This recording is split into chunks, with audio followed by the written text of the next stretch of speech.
For women on Long Island, the path to success has just become easier thanks to the Avenues of Opportunities program being hosted by Senator Elaine Phillips of the 7th District. The event, in partnership with the Workforce Development Institute, is being held here at the Belmont Park. We're here with Senator Elaine Phillips of the 7th District. To say that I'm excited is beyond words. So, Senator, why is a program like the Avenues of Opportunity so important? Right. So I was just saying to someone else, for me as an elected official, as a female elected official, gives me an opportunity to take women who are looking for opportunities. And there's jobs here today, all the way from the entry-level positions to, if you had a PhD and you came in here and you were looking for a job. So it really is a range. And partnering that with organizations, manufacturing, healthcare, childcare, aerospace, some of the unions are here. So really pulling together jobs and people that are looking for jobs, and in this case, women. So it's nice. What are the goals specifically today for the women who are attending? What do you want them to get out of it? So a couple things. We're going to start out with a panel of truly women. I was reading their bios last night and I was blown away. There's no other way of explaining it. I was blown away. So these are women in non-traditional industries in many cases that have worked their way up the corporate ladder. So it's inspirational, hopefully, to the women that'll be listening to say, you know what, I can come in an entry-level position and work my way up. And I can be 45 years old and decide that I want a career change or I want to come back into the workforce. So this is not just for young women that are out of high school or college. This is really designed for women of all ages. So there'll be a panel that are going to talk about their story, and so people can hear about it, maybe give them a little inspiration, and then they'll break out and we have individual tables. So each of the panelists will sit at a table, and one might be an expert on resume writing, one might be an expert on childcare and how you get into that industry. So the women in the audience can then go to the specific table and ask some personal questions. Then we have a whole room out there with 20 odd, we're calling them vendors, but they're really they're companies, anywhere from colleges, Suffolk County Community College, St. Joseph Colleges here, and as I mentioned, healthcare, PSE&G, Northwell, National Grid, Spectronics. So really, Nature's Bounty are all here to talk about job opportunities. So the women can get a little education, a little inspiration, some specific questions, and then go out and find a job. Yeah. So someone such as yourself, you have an impressive resume. I mean, 20 plus years in the financial industry, going up the corporate ranks, and you have 3 girls. Yeah. You do so much for the community, and you first to graduate from college in your family. That's right. So many first achievements and many barriers that you broke. So for someone, I would say that there'd be some obstacles or challenges. What would your advice be to the women who are thinking, I can do this, but I'm not sure, as someone who has overcome plenty? Right.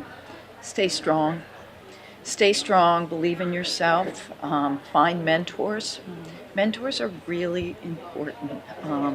Sometimes a mentor can be just from an emotional mentor, somebody that you can come home at the end of the day and say, geez, I've tried, and I've had these obstacles.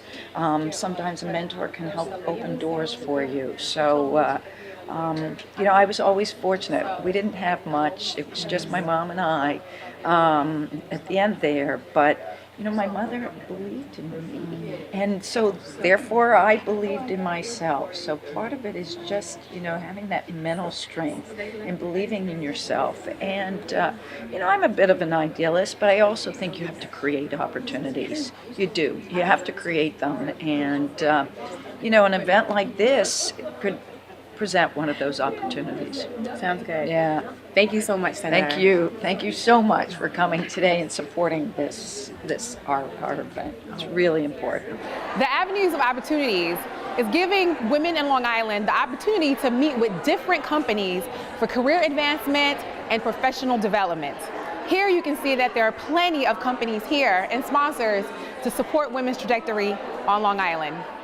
Women have come from all over Long Island to network and meet with female business leaders from companies such as the Northwell Health Solutions, 1199 SEIU, and Nature's Bounty. Women will have the opportunity to get one-on-one advice, ranging from resume help and preparation, to interviews, to everything from how to maximize your career trajectory. My name is Lynn LaRocca, and I am the Chief Experience Officer for the New York Racing Association. The Chief Experience Officer oversees marketing, communications, special events, food and beverage, hospitality, guest services, you name it. When somebody can't think about it, they say it's Lynn's domain. So, on behalf of the women and men of the New York Racing Association, it is my privilege to welcome you here today to historic and beautiful Belmont Park. I'm so very sorry that it's that cold out today. We're sorry it couldn't be warmer, but join us in a couple of weeks when we open for racing season.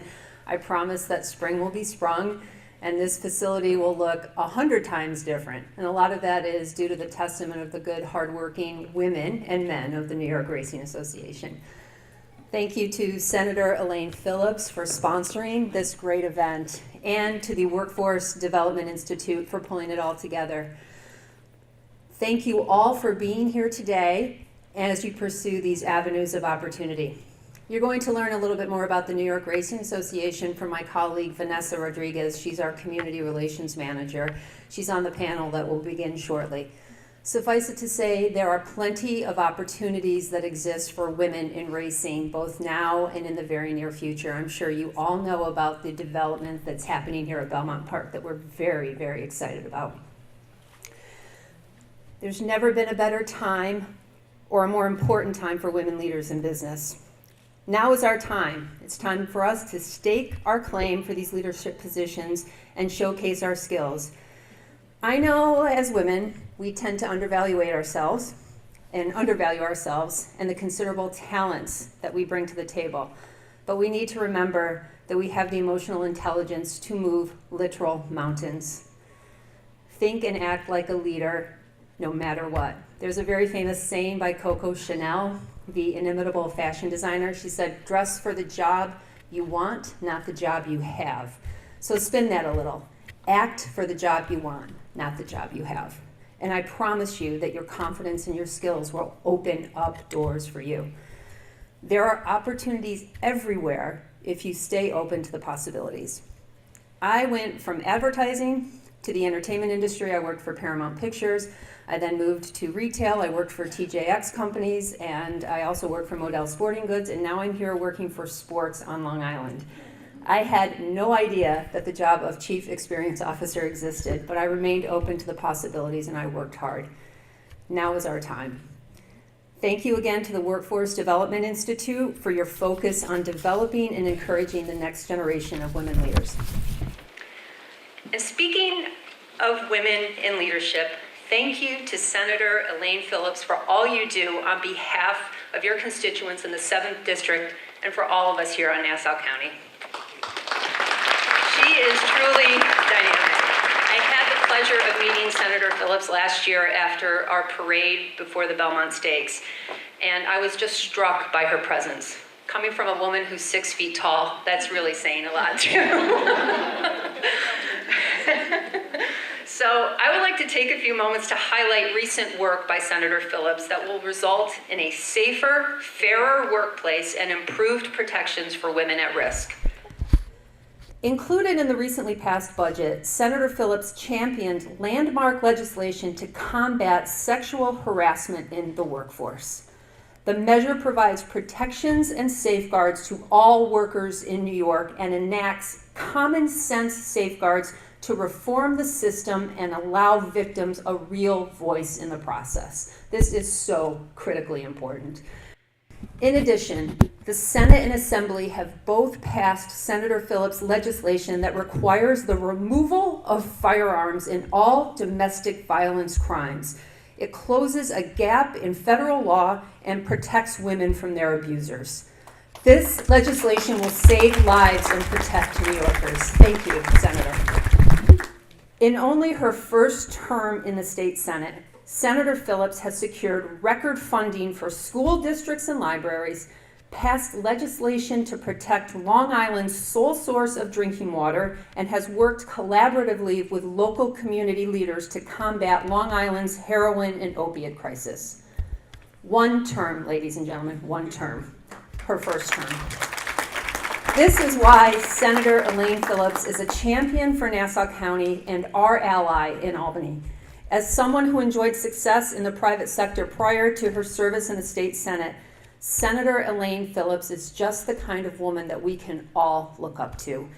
It is with great pleasure and honor that I ask you in joining me, or welcoming Senator Elaine Phillips here today.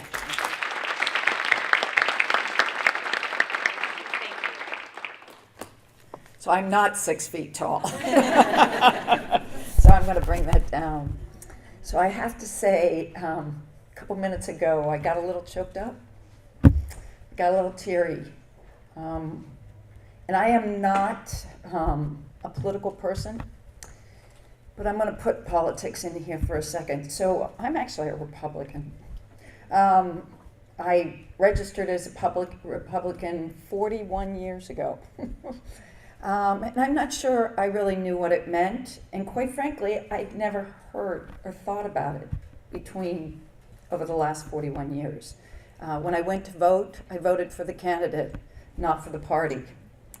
But I have to say, in this case, I am so proud that a Republican woman and a Republican Senate passed landmark sexual harassment legislation and landmark domestic violence legislation. And to be a part of it, and to champion it, and to lead it, I can't think of a more inspiring, I feel like I've accomplished something. I truly have. I feel like I've accomplished something. So thank you. And then we'll get the politics out of it. Okay. So, thank you.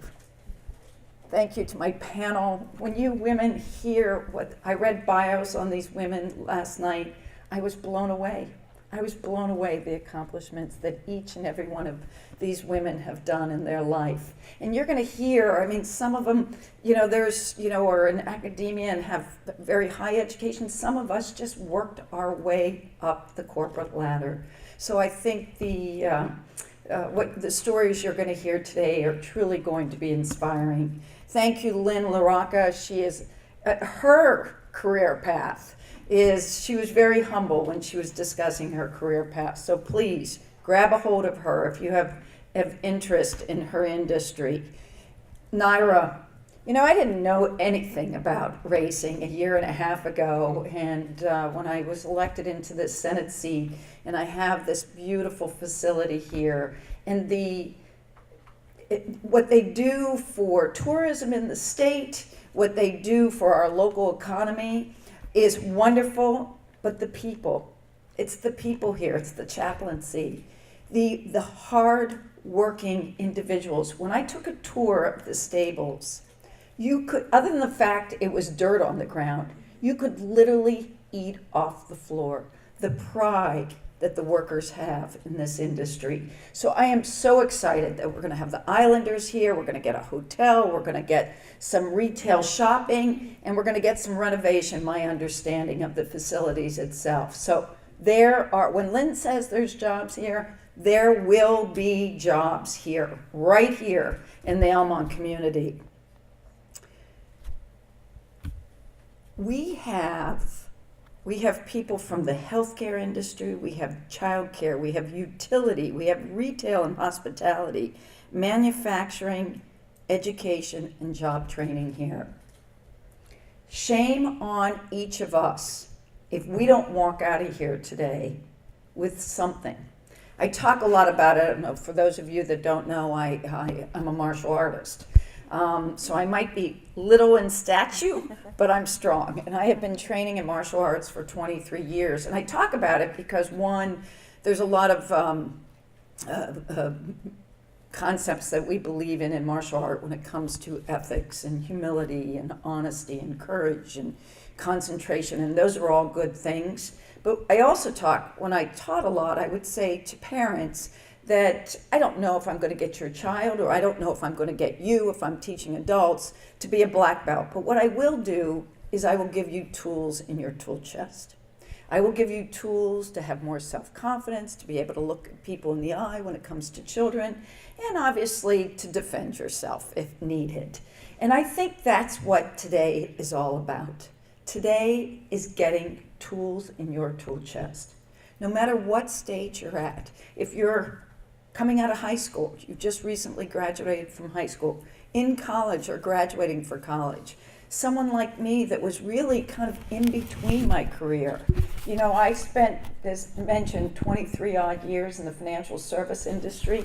My husband and I were fortunate that one of us could stay home and finish raising my 3 daughters. I got involved in the local government. I was a political science undergrad major. Quite frankly, I had time. They needed a woman, and I was the right age. And it was simply that. But I also was open for the opportunity also. So I became the local mayor. And, you know, I didn't know a lot about garbage collection and how you pave streets, but I learned. And I think what got me through that is people understood that I cared. You know, I might not have walked in as an engineer or a lot of government experience, but I definitely cared. So when this opportunity arose, again, it was like me, a state senator, but one, I was open for the opportunity. So today is for tools. It's tools in our tool chest to make us a better potential employee. I came from really a very poor family. I was the youngest daughter of 4 daughters. Neither one of my parents had a high school education. My father died when I was 12, and my mother worked at an American Legion, therefore I worked at the American Legion. But you know what? My mother always believed in me. And one of the reporters here that were interviewing me, they said, you know, what would you say you need to get ahead? And I said, well, 1, you need a lot of courage. 2, you need a lot of hard work. But 3, find a mentor. Or find different mentors. Because one type of mentor I think we all need, particularly as women, and I'm not afraid to say that, is you need an emotional support system. And if you don't have a spouse or a boyfriend or a partner you need to find a friend. You need to find a friend at the end of the day when you've had a bad day to just kind of release on. And I think that's part of the experience, is having mentors. You need to have a mentor to say, you know what, Elaine, slow down a little bit. I have a tendency of go, go, go, go, right? I have a mentor in the Senate, Senator LaValle. He's 79 years old. He's like, Elaine, slow down. Slow down. So, you know, depending on your personality, you need a mentor. So I've always been fortunate. Those mentors haven't always been obvious, but find yourself mentors. I had my mother, she believed in me. We got myself thanks to the generosity of many Penn Staters before me. I was able to go to my undergrad and my graduate degree really free between financial aid and scholarships from the alumni. So, you know, I worked my way up the career path. And then I also understood that you can have multiple careers. And I see some women more my age in this audience. I am so glad you're here because you know what? Life takes us in different ways. You know, we have children. Sometimes that slows down your career. Sometimes it takes you out of the workforce or puts you in a part-time position. But keep your eyes and ears open because there's opportunities out there. And it's up to us to have the courage and the focus to take and grab those opportunities because each and every one of us have such a special skill. So thank you. Thank you for coming. Thank you for participating. You made my day. So this would not have happened without me meeting Rosalie Draco. So talk about how things just happen. So Rosalie Drago from the Workforce Development Institute called my office and set up a meeting. I think I was in the Senate seat for maybe 2 weeks. And I was as green could be. And this woman came in and she educated me. She talked about Long Island. She talked about how we have a workforce cliff here on Long Island. We are going to have more jobs than people to employ them with. More jobs than people. Those people out there have those jobs. Rosalie educated me. She worked with us when Kathy Wade, my chief of staff, said, Elaine, let's do something with women. We called up Rosalie and we said, Rosalie, what do you think? She didn't even blink. She said, absolutely. So I'm going to read her resume a little bit. Rosalie Drago is the Long Island Regional Director for the Workforce Development Institute and works closely with employers, employees, lawmakers, and educators to strengthen communities through the creation of a more skilled workforce. Rosalie has been a champion of empowering people and communities by providing men and women target programs in workforce, economic, and community development. As the Regional Director of the Workforce Development Institute, Rosalie is committed to enhancing existing partnerships as well as developing new partnerships in order to facilitate job retention, job growth, and career advancement for Long Island. It has truly been my honor and privilege to get to know Rosalie Drago. Thank you.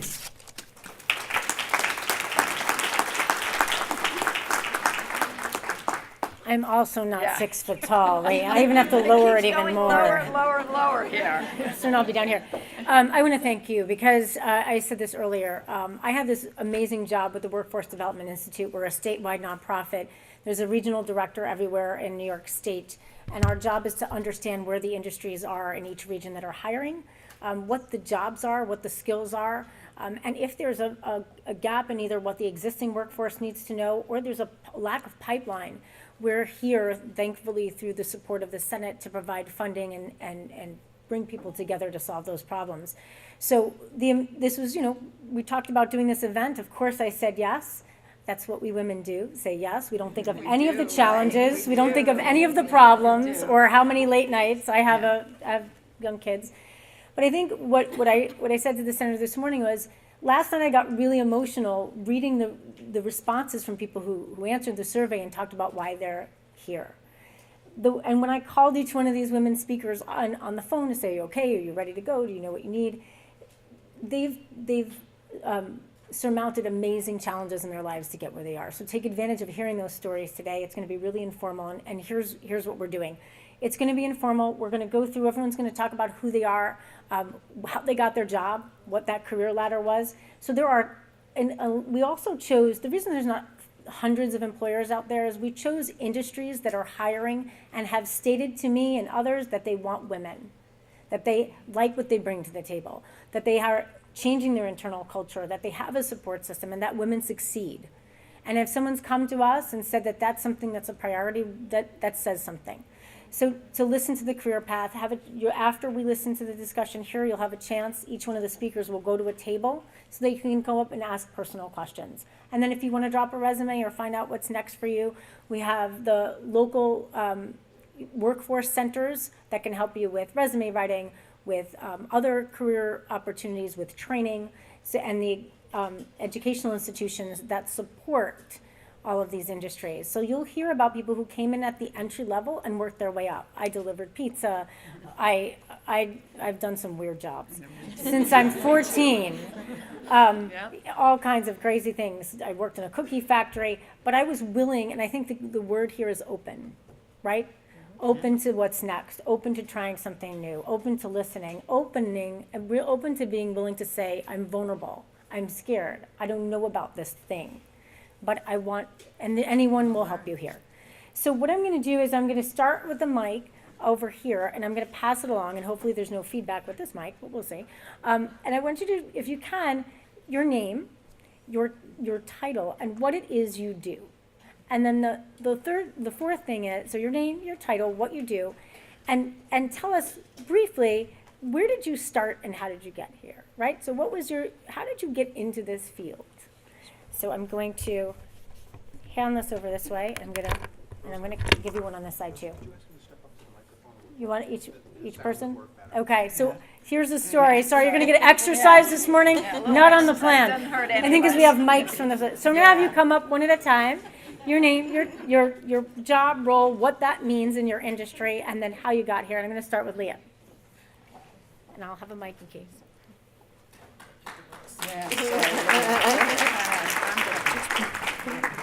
So good morning, everyone. My name is Leah Rambo. My job title is the training director for the Sheet Metal Workers Local 28. And the sheet metal workers have jurisdiction over New York City, Nassau, and Suffolk County. Today in particular, I'm here representing a program called Opportunities Long Island. And I'll get a chance to talk to you a little more about that later. But it is a program that works in conjunction with the building trade unions within New York. And once you're trained with them, they actually dispatch you so that you're able to get direct entry into the programs. So how did I get here? Directly to this position, I handed in a resume. So typically we do all of our recruitment for training directors or training coordinators from among the ranks of the union members. I'm a sheet metal worker now for 30 years, and I spent part of my time in my apprenticeship. Can I just stop for a second? A sheet metal worker. I'm going to say that again. A sheet metal worker. This one. Yeah. I'm not a black belt, but We're together on this.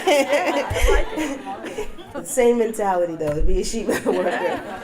So I tell you honestly, I didn't know what a sheet metal worker was. So if you don't, I mean, it's not surprising.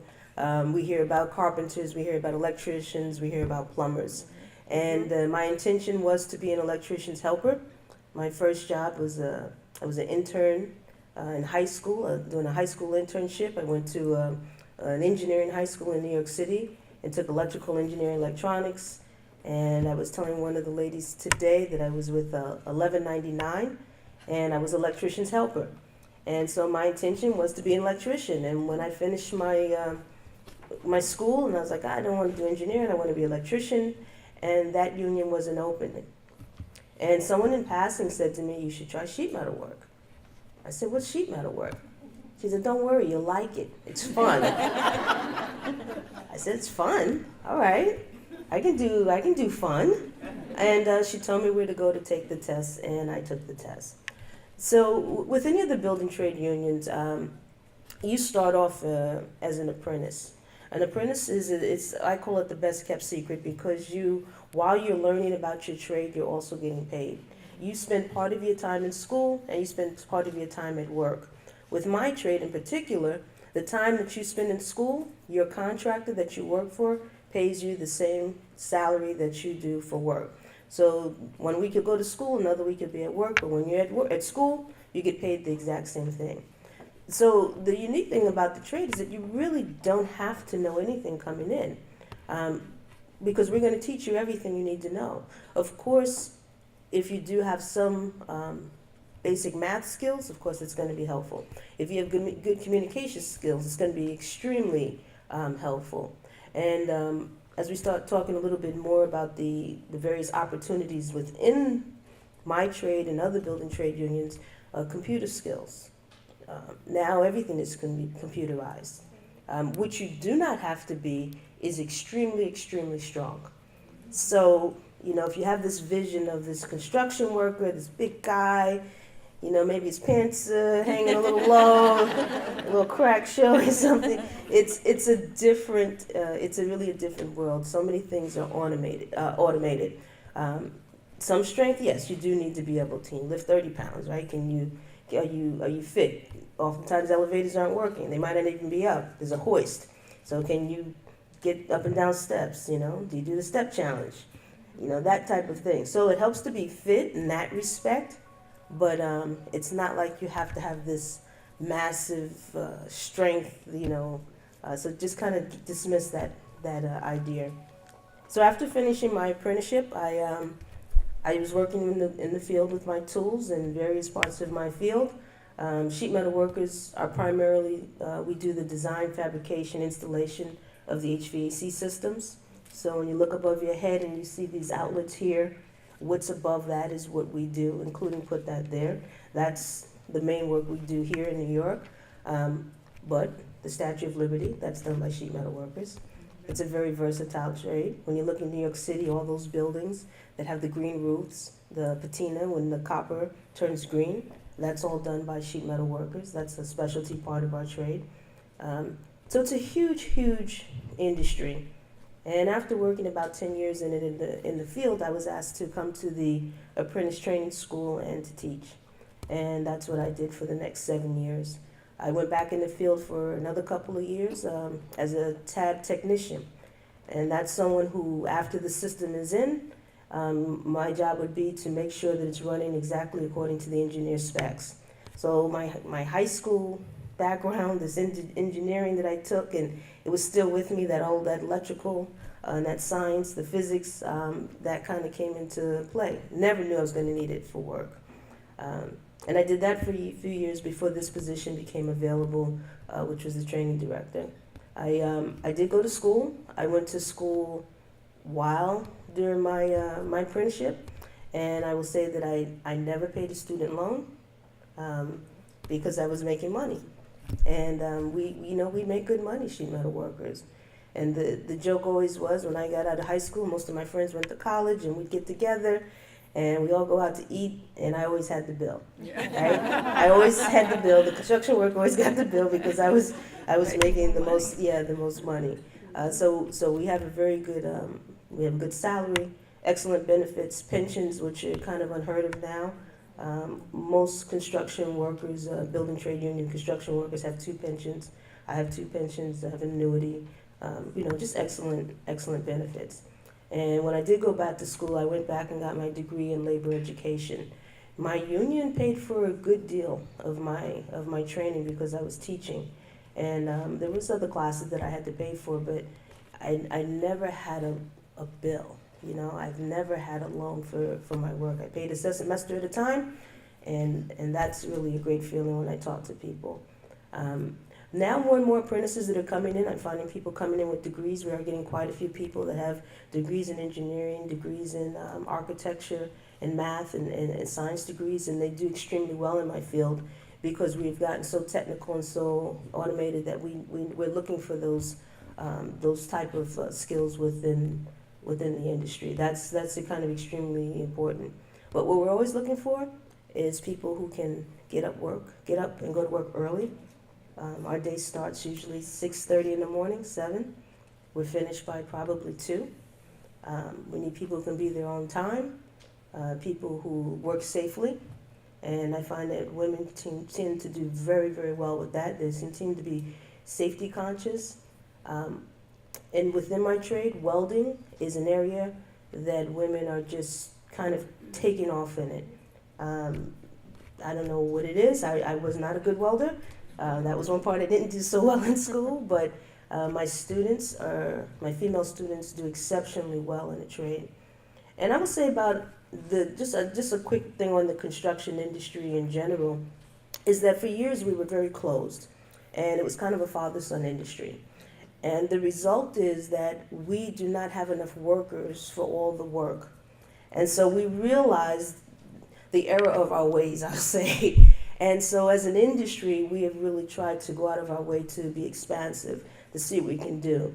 Now, the Sheet Metal Workers Local 28 we've put so many measures into place to make sure our workforce is diverse, to see what we need to do to change our culture, to get rid of the reputation that we've had in the past, and to be very fair in our training so that it's equitable across the board.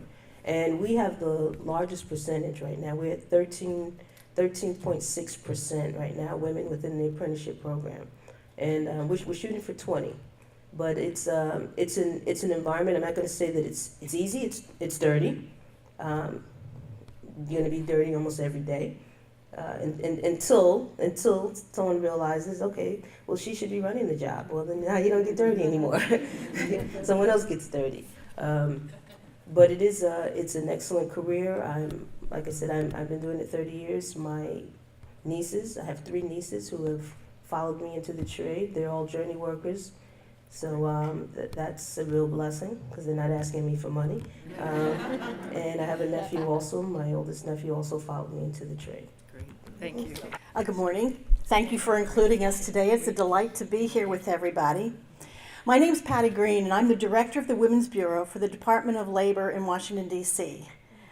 Talk about not knowing how the heck did I get here into this position. It's an eclectic career path, to say the least. Now, for those of you that don't know the Women's Bureau, we are almost 98 years old, and our responsibility is really to be the chief advocate for the American woman in the labor force. So we work through research, we work through education and training, we work through community grants, and the whole idea, our responsibility is to safeguard your economic security through the workforce. That's what we do. That means actually we work on issues, really 15 different issues that have the potential to be different in the workforce for women and men. Everything from types of education, like apprenticeships, through your attachment to the workforce, which are things like equal pay, paid leave, childcare, on through retirement. So it's really the full gamut of what goes on in your world of work. Now, you've heard a lot of themes about careers, and mine follow all of them. It really is a theme of mentors and education. I'm from a really small town in Pennsylvania, and looking around, I'm pretty sure I'm about the oldest person in the room. So it was a time where, are you going to be a teacher or are you going to be a nurse? Yep. Go to Penn State. Yeah. Yeah. Yeah, we are. We are. That's And after changing majors just once or twice, I went into healthcare administration.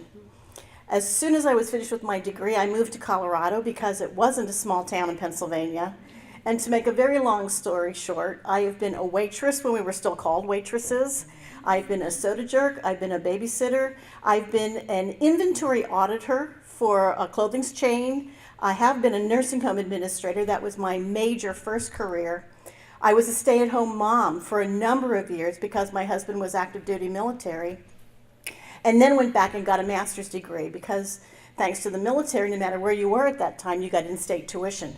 So that was very nice. However, also at that time, because my husband was active duty and gone almost all the time, and I had 3 kids by then, didn't go back into healthcare because I couldn't do all the nights and weekends. So went back to school again and got a master's degree, thinking that I would go into consulting, and ended up with a great mentor who said, you know, Patty, you really like school. And I would go to school forever if somebody would pay for it. Have you thought about going on to get your what they call a terminal, the doctorate degree? So they invited me to teach on the Air Force Base. And I think it's the reason that public speaking doesn't bother me, because my first real teaching was with drill sergeants. And if you can handle a classroom of drill sergeants, you can pretty much talk to anybody. Finished that, and they said, why don't you go on? So my husband actually arranged his career so that we could go to a school where he could get based.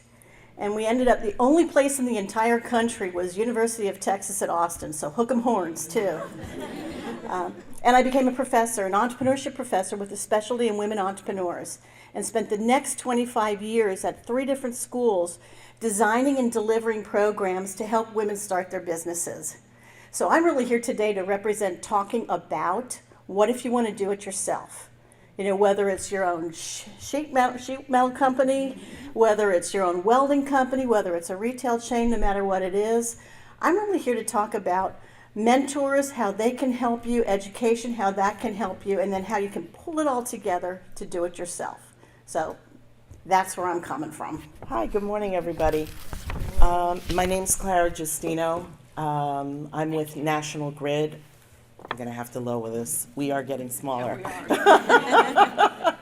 I'm a vice president for project development in the Capital Delivery Organization. How did I get here? Well, I'll have to take you on a journey back to my native Dominican Republic.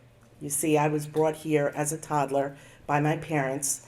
My father came here with $15 in his pocket. And excuse me, I'm going to probably get emotional. But so it was myself and my two brothers. And education was something that was really, really important. And it was ingrained in us that education was the pathway to get out of poverty. And so it was really, really important for my parents to be able to help us to get there. So every summer, because we had no one to take care of us, we would be shipped off. I don't know if anyone remembers Pan Am. Yeah. Okay. So 7 a.m. flight, Saturday morning, day after school closed. Me and my brothers were on the Pan Am 7 a.m. flight to the Dominican Republic for the entire summer. And on one such trip, I was 13 years old. And for those of you, I don't know if anyone has visited the Dominican Republic, I encourage everyone to. Punta Cana, it's gorgeous. As you know, it has lovely beaches. And it's always wonderful for me to enjoy my cousins and, the family. So on one day, my aunt, who is a civil engineer, she told me, why don't you come with me to my job site? And well, I was ready to go to the beach, but she is my favorite aunt and I didn't want to disappoint her. So I did go there, and she explained to me that she was replacing a dirt road. It was the main road in a town, very rural town, that would flood, and it was very difficult for folks to be able to commute to their jobs, to hospitals, etc. And when I got there and I saw the appreciation that the village had for this project, I really connected engineering to helping folks. And at that point, I had a light bulb moment that I really wanted to be a civil engineer. So I was very excited, came back, said, told my parents, I want to be a civil engineer. And they're like, oh, great, Don't know how we're going to pay for that, but you are looking at the proud recipient of the Daughters of the American Revolution Scholarship. Okay, I got a nice shiny medal. And money, exactly. So, just being very creative with scholarships, loans, and working during my engineering school, lots of hard work, and I was able to achieve it. So it was something that was really special for me. And once I did graduate, it was really the time to decide, well, where should I work, right? Well, the utility industry really kind of marries that, helping people and being there for folks with that engineering. And so that's why I was attracted to it. National Grid has been really, really extremely good to me. When I achieved this new role, which actually Bridget and I worked in the same organization at one point, it was so special. And I'm very proud of her. Oh, thank you. So I was telling Bridget, so I was actually telling Bridget that I was up against another person who would be your typical vice president, right? I don't particularly look like a vice president, or at least what folks would think a vice president would look like. So it's really kudos to National Grid to go out of the box, right? And look at people's competencies, right? So I was telling Bridget that on my way to get the news of whether or not I got the job, I was just telling myself, okay, I had the concession speech. Yes. And when I actually was told that I got the job, my jaw dropped and I just couldn't believe it. But my first phone call was to my parents, and it was just the proudest moment to be able to tell them that all of their hard work, multiple jobs, etc., really paid off, and they were a big part of my success. And so I just encourage everyone to take this opportunity to really talk to these ladies. These are amazing women, sheet metal workers, awesome. But, really understand their and listen to their journey. I always think that people can learn things from other people's stories. There's amazing opportunities. I know National Grid has some great opportunities looking for, engineers, project managers, accountants, stakeholder outreach folks, etc. Please come to us and speak to us.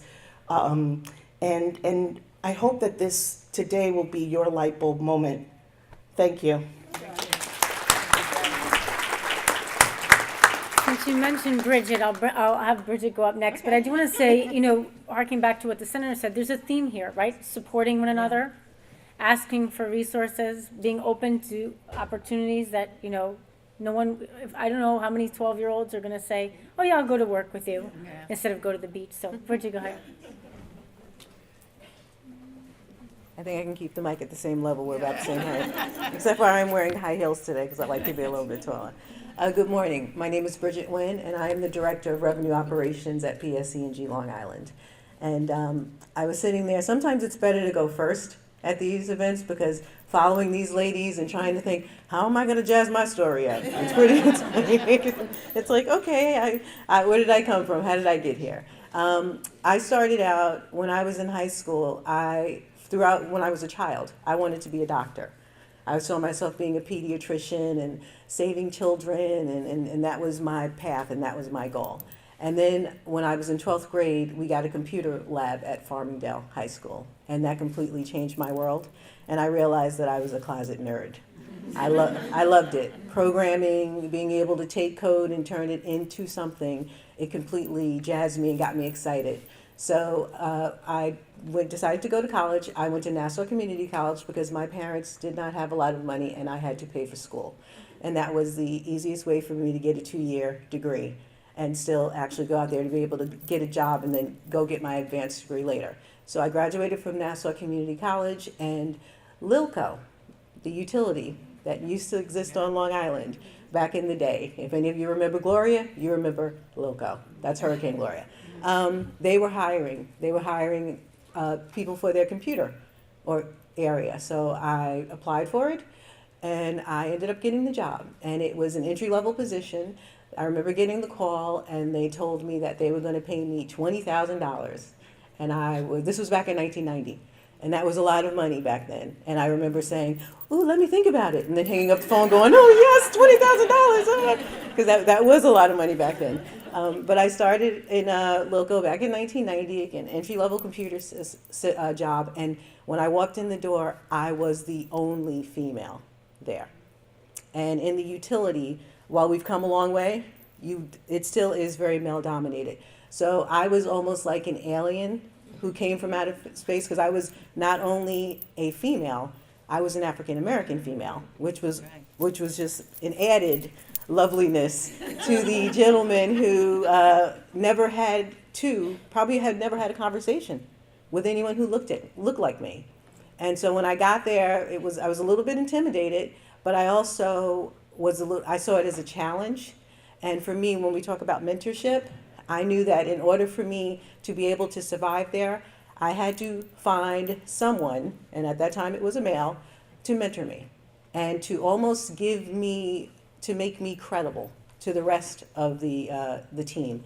And so that's what I did. I found someone who I could learn from and who was very open and who was very supportive of me. And he believed in me. He made me believe in myself.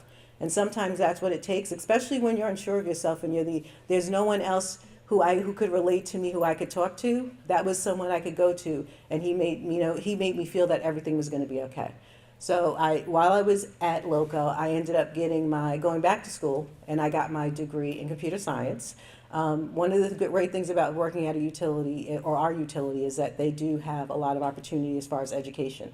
We have a great tuition reimbursement program, and they encourage you to go back to school. So I went back to school, and then whenever there's been a lot of times in my career where when I get to a point where I'm very comfortable, an opportunity comes. And that's when you have to make a decision. When you're very, very comfortable in a role, there's nothing wrong with staying there, but sometimes that's a time when you do need to change because you're not being challenged anymore. So opportunities came for me to be a manager within the group that I was in, and so I ended up having application developers, programmers working for me. We got to do a lot of great R&D work, and then a few years passed, and then someone came to me and said, we want you to create this new department. It's in the transmission and distribution part of the company, so now I would be in a part of the company that really there weren't a lot of people who looked like me. And this was creating something new from the ground up, and I had 24 hours to go home and think about it. And at the end of it, it was creating something so that the work and the jobs could be aligned with the rest of our company, and then all of that stuff would be moved off Long Island, and at the end of it, I may not have a job. And they said, you have 24 hours to think about if you want to do it. And I talked to my mentor. I called him and I said, Gary, what should I do?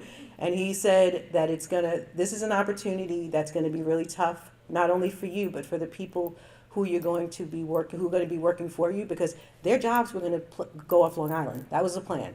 So trying to help them through that, he felt that would be a great role for me, not only creating the organization, but helping the folks who may not have jobs at the end of this figure out what they were going to do.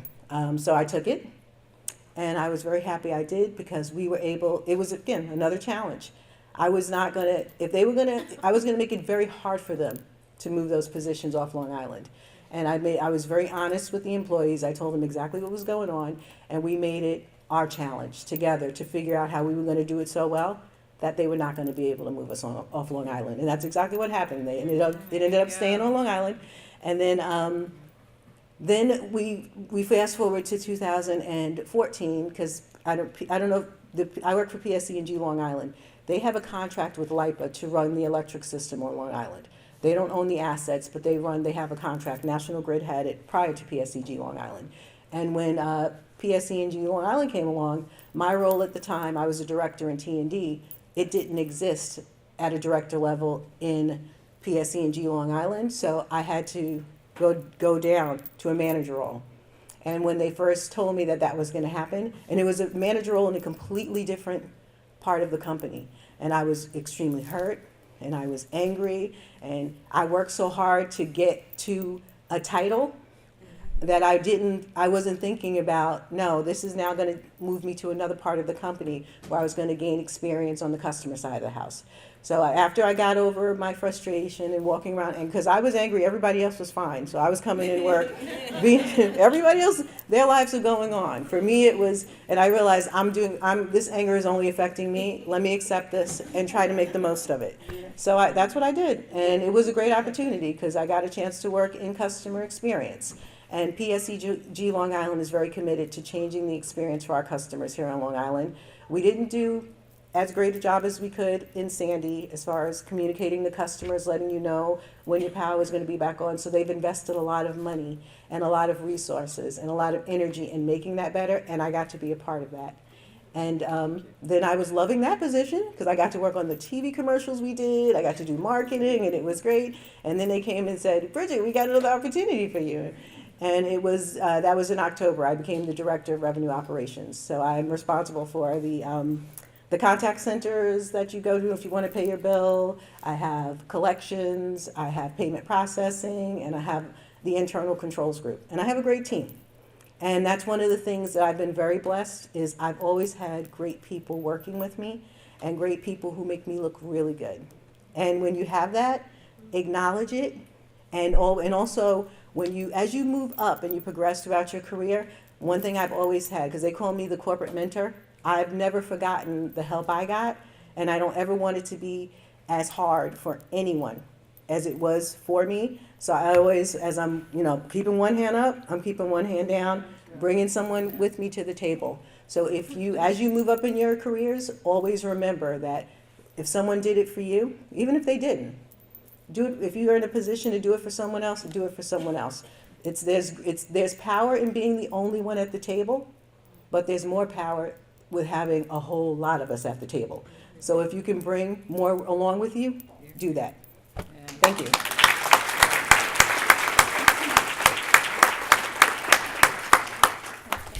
one of the first things I said to the senator when I met her was that there's a whole manufacturing industry on Long Island. They have 3,000 manufacturers, and they had $8,000 jobs open last year that they couldn't fill.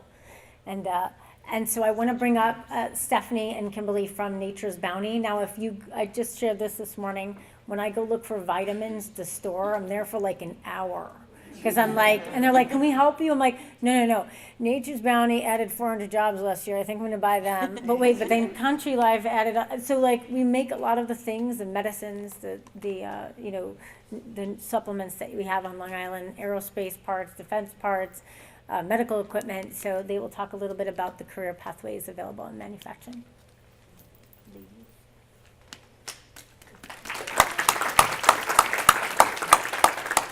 Thanks.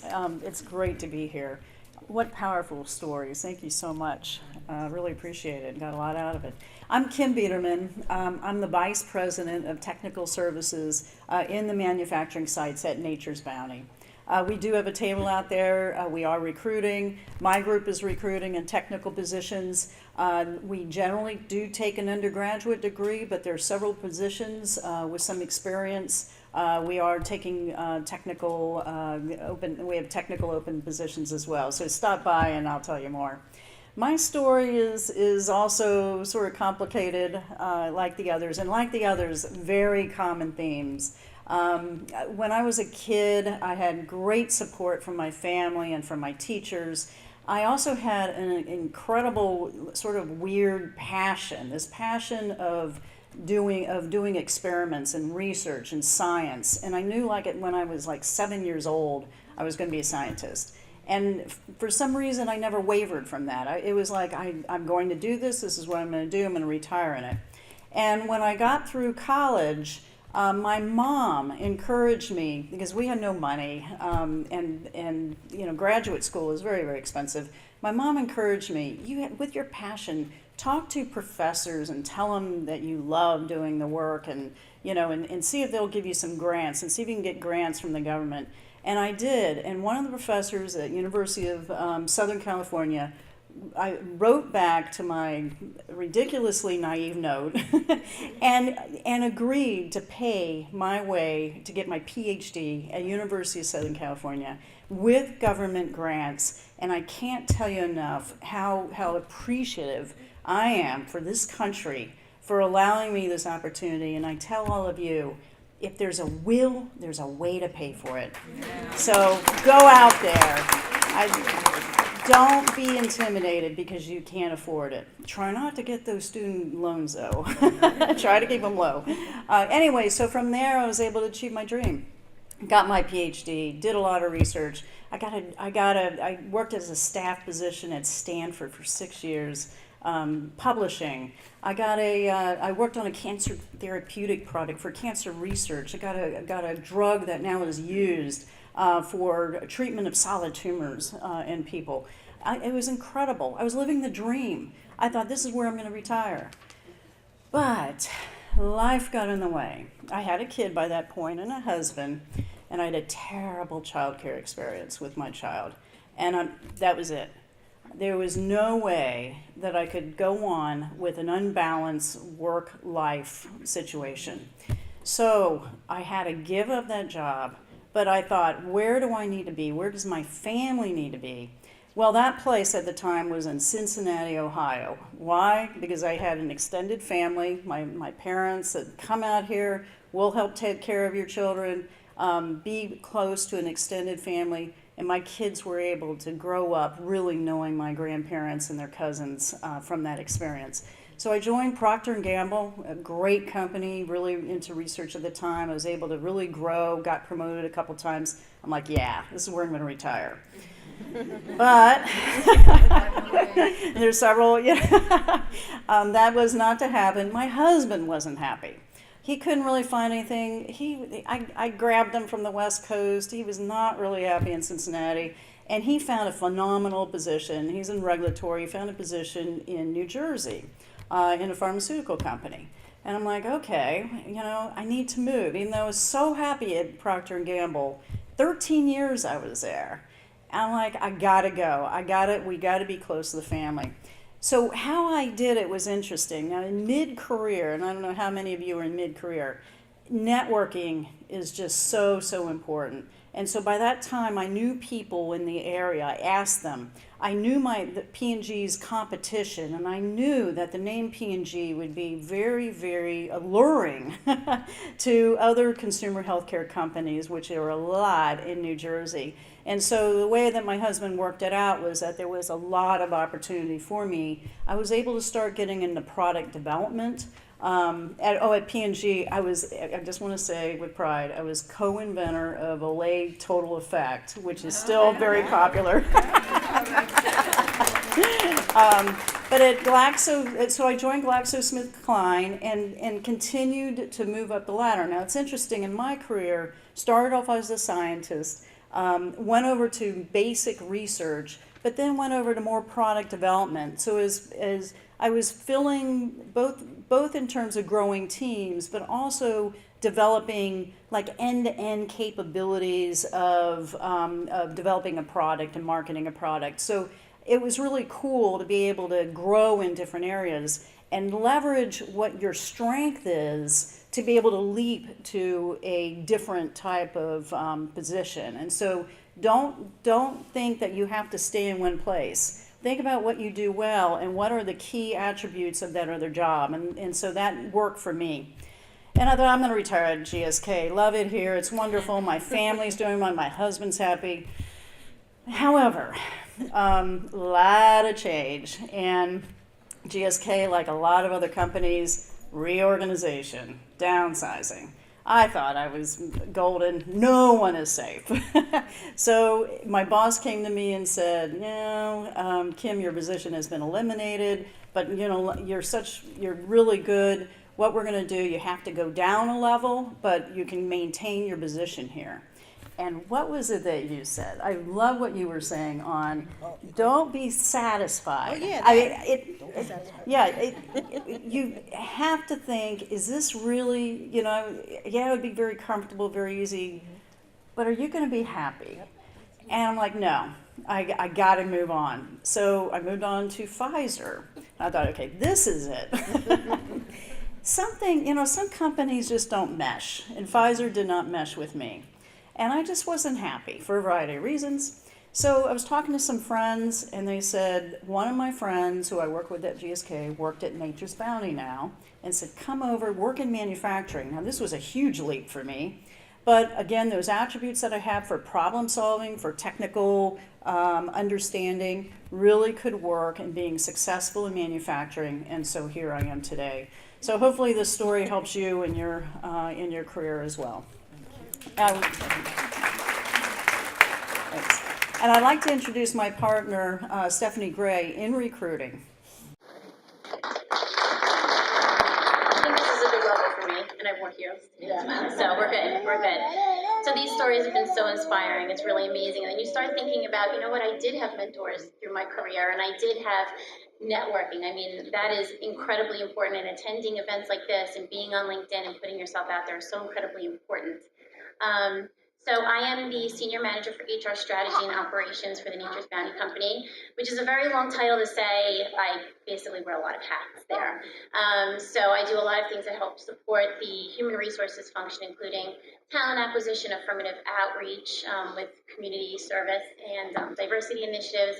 So I do a lot of different things to just help move the entire HR function forward within the organization. So a little bit about my story. I graduated from Hofstra University with a bachelor's degree in marketing, so how I ended up in human resources is kind of interesting.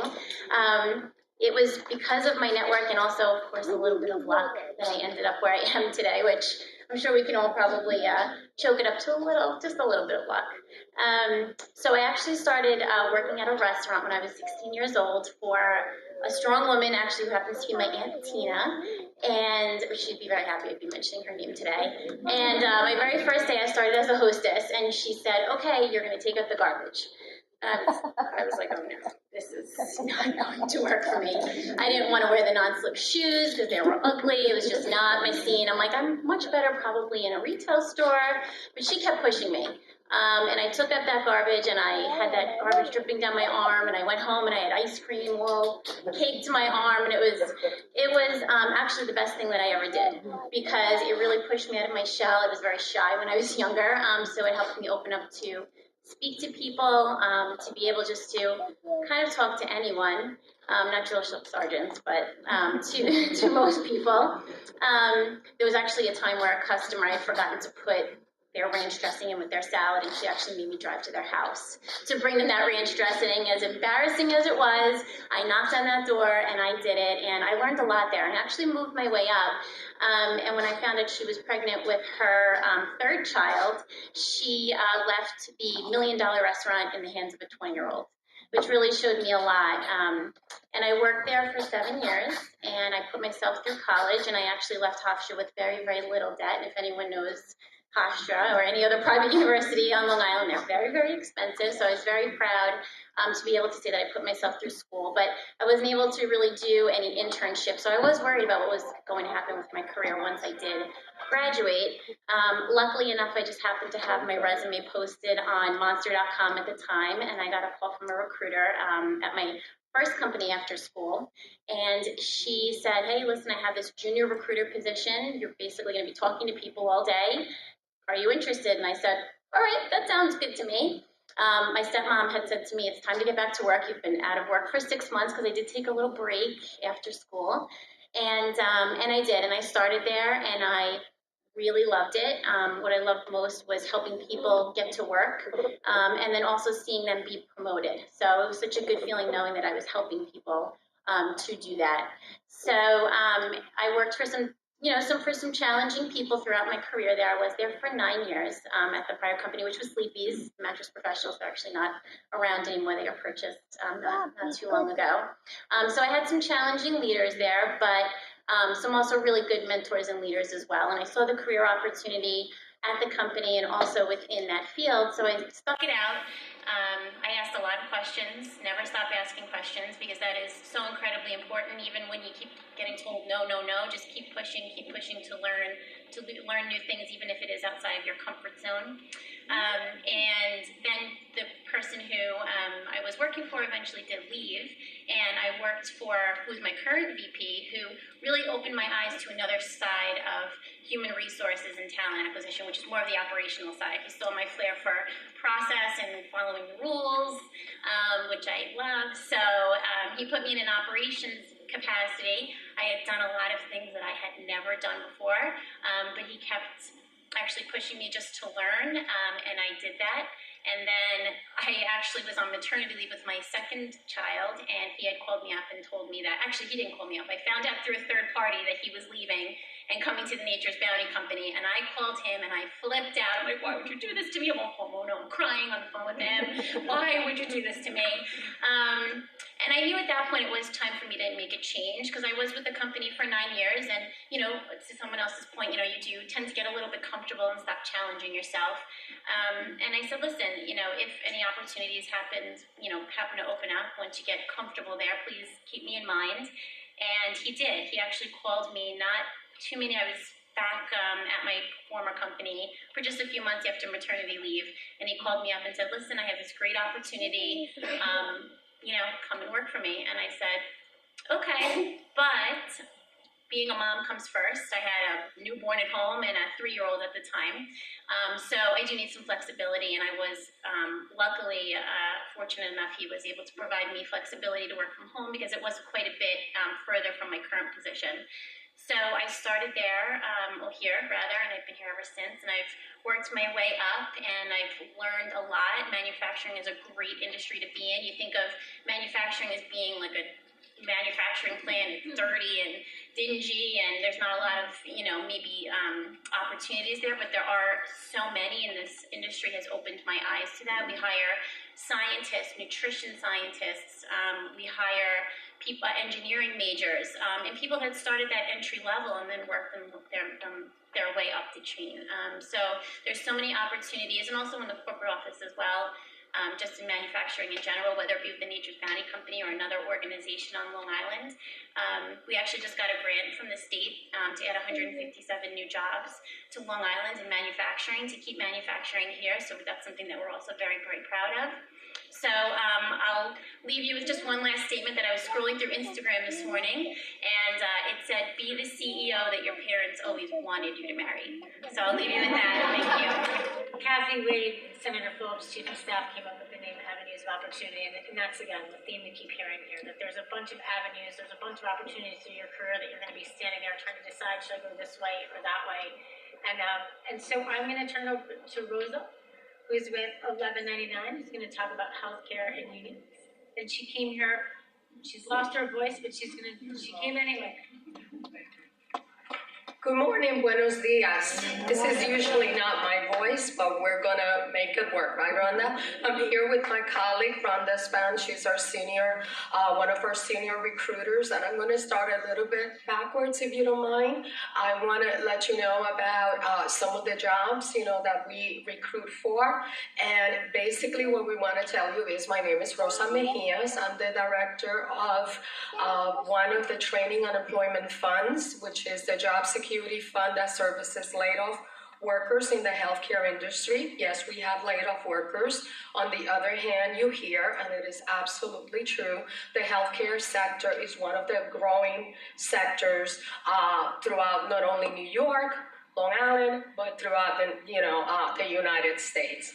And what basically it means is that we received about 5,000 to 8,000 vacancies a year in entry-level positions such as service, which is like dietary, housekeeping position, transporter positions, and also entry-level clerical positions, like registrars, receptionists. And at the same time, we also get vacancies in direct patient care, such as nursing attendants, LPNs, RNs, which, by the way, provide career ladders, right? And even though I am not 1199, the union, the vacancies that we receive are part of the collective bargaining agreement with 1199, which means that it's good salaries, right? Excellent benefits. But most importantly, as you think about this possible path for you, what we want you to think about is this the right career for you, okay? So let's think about a healthcare worker. Let me tell you a little bit of the cons. This is a 24/7, 365-day a year industry, right? 2, you're going to deal with sick patients like me who are not very happy. If you're the type of person who doesn't like to be in an unknown setting, because you're not going to see the same patient once, right? It's going to be different people all the time, regardless of where you are, whether you're the receptionist, whether you're the housekeeper, or whether you are providing, you're that RN. If you don't like blood, messy stuff, maybe not for you, right? In the other hand, if you like a fast-paced environment, never a dull moment, not with someone like me as a patient.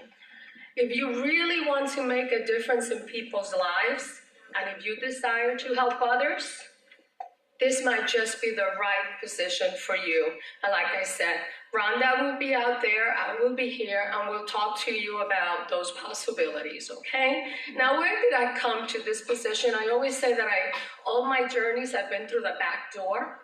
I first came to this country when I was 12 years old. I did not speak a single word of English. Nada. My parents took me to the junior high school, and the only thing the educational counselor heard was she doesn't speak English. However, I could read and write, thanks to those nuns in Puerto Rico. So, because of mentors like teachers, right? Who were my teachers at the time, and my peers who encouraged me, they kept jumping me from grade to grade. Because, by the way, when the counselor heard I could not speak English, she assigned me to, at that time, they had number classes, to 827. That was the so-called Spanish-speaking class. It wasn't. Everybody who they did nothing could make it ended up there. But I fooled them. I graduated from that junior high school. No, I did not go to home economics, even though they were switching me. In fact, as a Latina, I cannot cook. Disgrace, I know you're going to teach me, right? So I wanted, academics. I wanted to study history because I had a teacher who taught me to love history. So I went to high school. I graduated, in fact, with a teaching degree from Lehman College.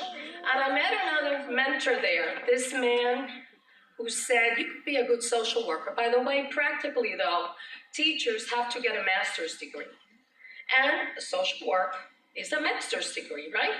So, and at the same time, I read this book by William Ryan, Blaming the Victim, and how sometimes, we think we're poor because, we deserve it or we somehow got into it. And as a teacher, by the way, I was student teaching at a high school that I saw students in 12th grade reading at 4th grade reading levels. So at that time, being idealistic on the borderline of stupidity, I decided to apply, my professor pushed me to apply to Columbia University to get my social work degree. I got accepted, I am sure, because my last name was Mejias, but I promise you I earned every A and B, C, D, or F when I got there. No Fs, you get suspended, sorry. But I graduated from Columbia University with a Master's of Social Work. If anybody here knows about social workers, you have to declare like a major, you have to find a concentration. I didn't want hospitals. Go for that. I was looking for that professor for Rikers Island. I wanted to go non-traditional. Couldn't find a professor who was doing the internships at Rikers Island, but I found a professor named Dr. Acabas, who was doing the internships in the world of work and the unions. And I got placed as a social work student at the International Ladies Garment Workers Union. I won't sing you the song, it doesn't exist anymore. Remember, look for the union label, okay. But it is now Unite here, and I went to work as a social work student. I got hired as a social worker, and then I became an educational director for the members there, and I ultimately became an officer of the union, which I stayed with for 14 years. Life happens. I was given the opportunity to be the director of the Latino Leadership Studies at Cornell University. I took it then. And also the director of the Women's Studies program at Cornell University.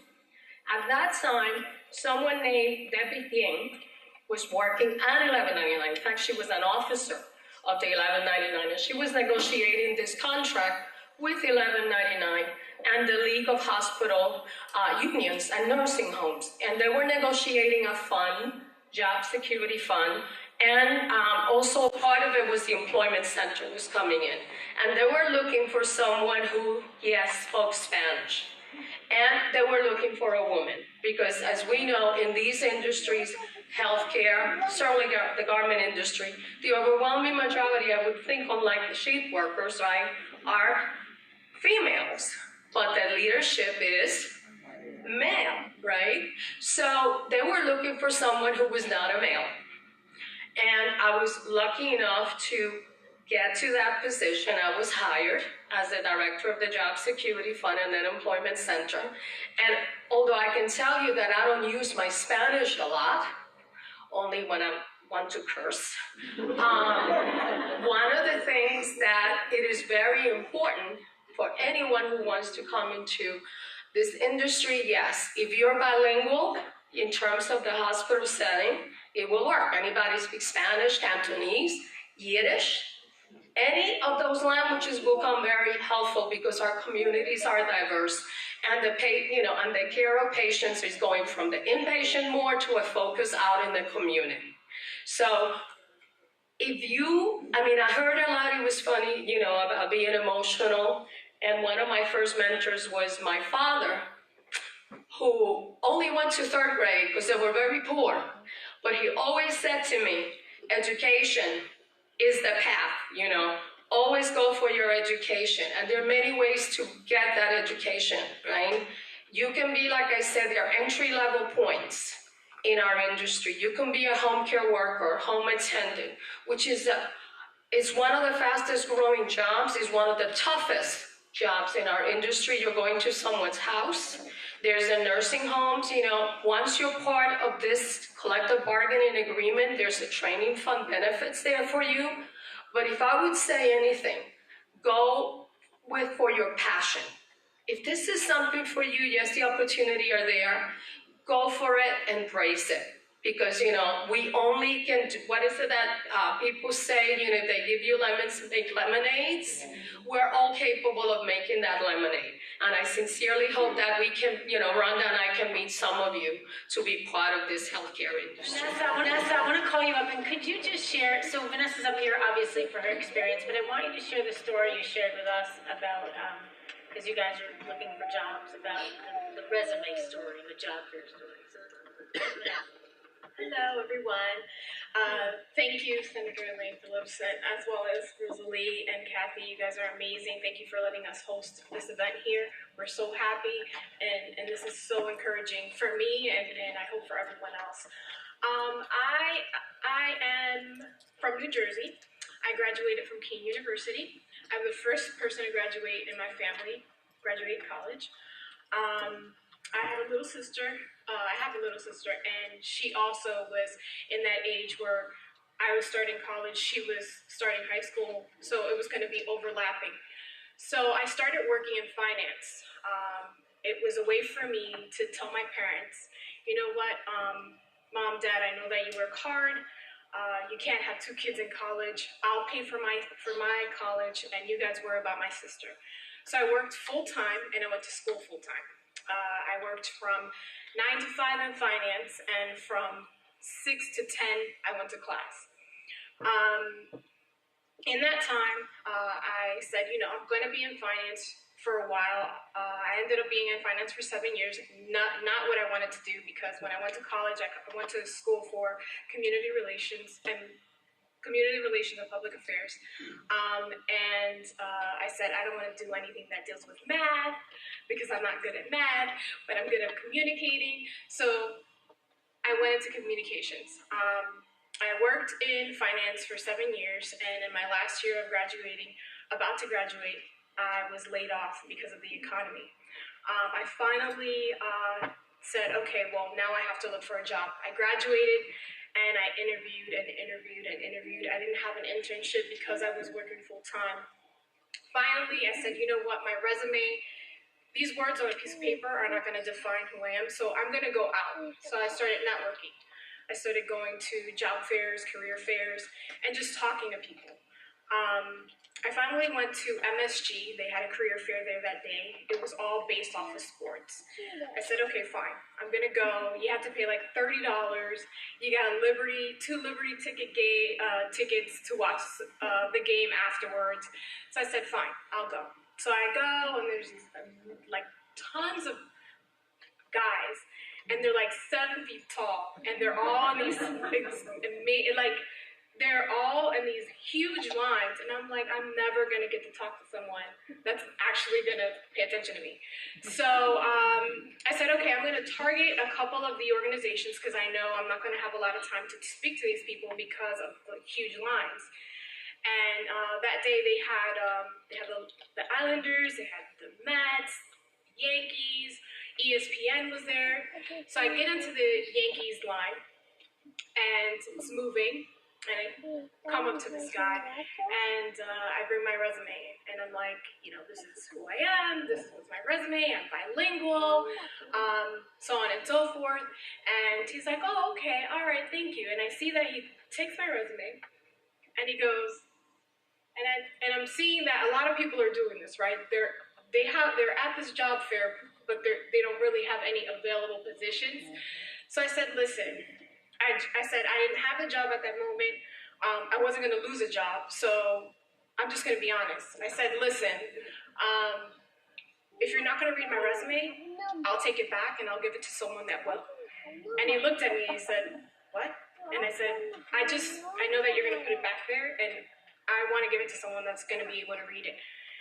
And he said, well, there's maybe an opportunity that we might have for you.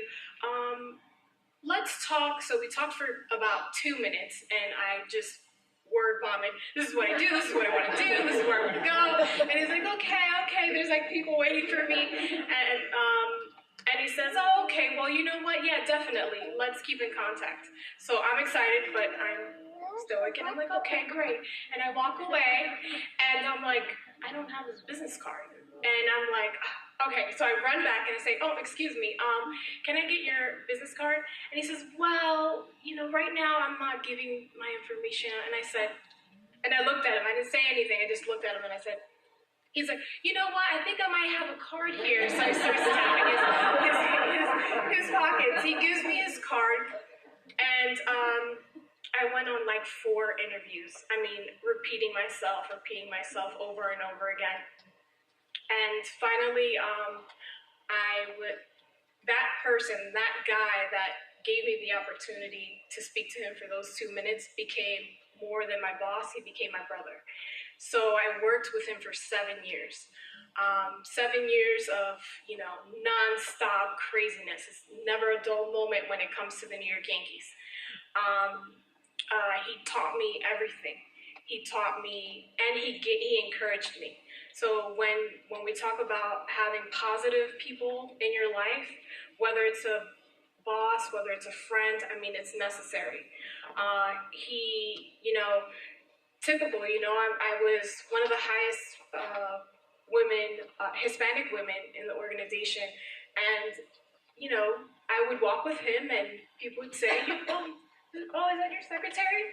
And no, I'm not his secretary. And then he uplifted me. It was like I was with him all the time, and I was an equal to him, even though he was my director. He included me in everything. It didn't matter what it was. I was going to it. If it was a big board meeting, I was going to it. He encouraged me in that way where I could never repay him. To this day, I mean, he emails me articles about anything under the sun for me to read, to continue to motivate me, to continue to learn. He's a lawyer, so sending me pieces on politics and things of that nature. And we're still, he lives in Florida now.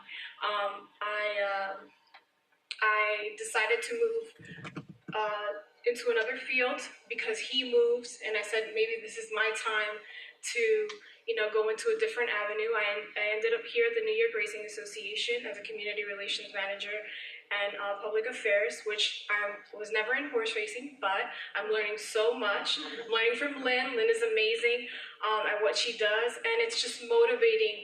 And I encourage people to learn more about these industries because it's not only what you see on TV. There's a lot of people in the backstretch.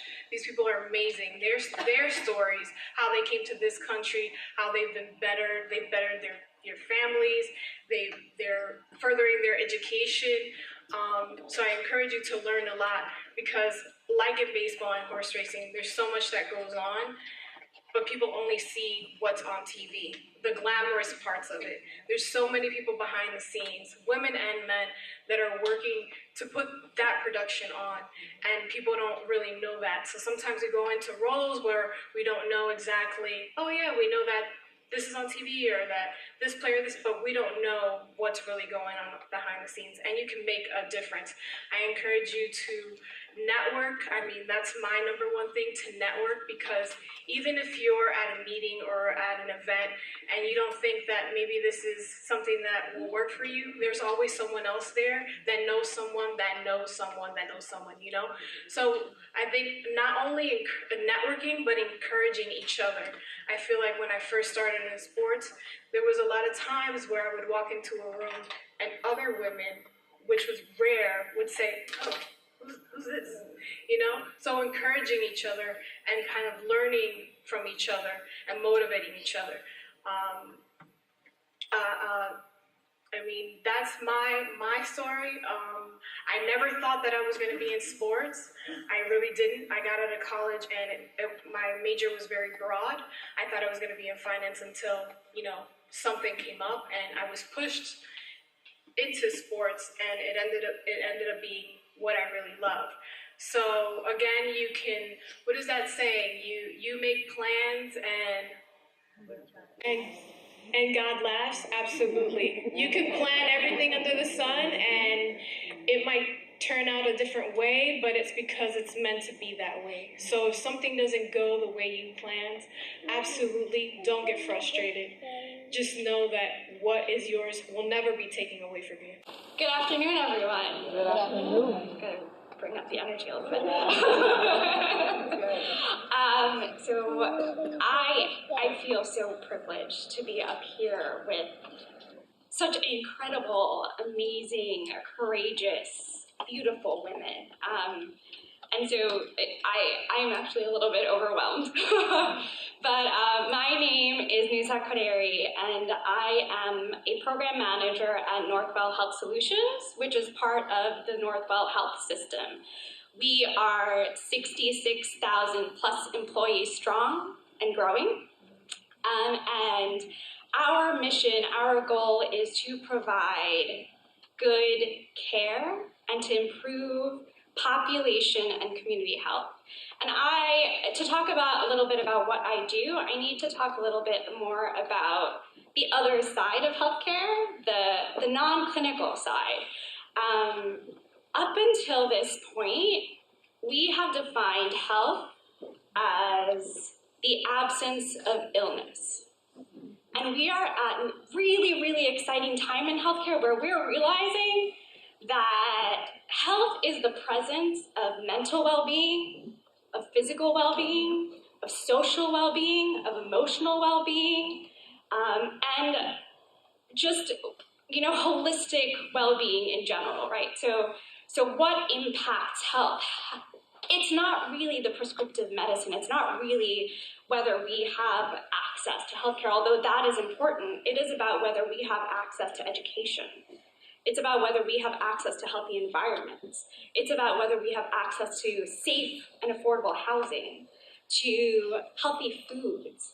And as a system, as a healthcare system in the United States, we need to redefine how we address community and population health. And in order to do that, we need to invest in a new workforce, a workforce that understands what health means and how we get to good community health. So I work on a program that's focused on training and employing community health workers. And a community health worker is really someone who is a frontline public health worker, but they reflect the diversity, the values, the culture of the people that they serve. Because we are lacking a bridge. We are lacking that bridge between communities and between healthcare and social service providers. We need to be able to understand the patient and the patient's family and the patient's community as a whole.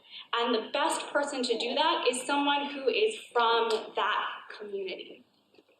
And so that is essentially what I work on. I work on recruitment efforts. I work on developing curriculum for trainings for these individuals.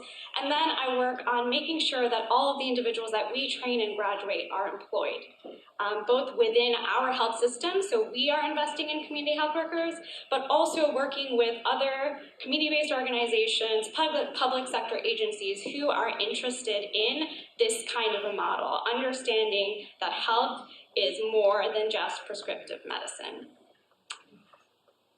So to talk a little bit about my journey, and I hope I have a lot more to go in terms of my journey, but there had been two particular challenges that I had to overcome to get to where I am here today.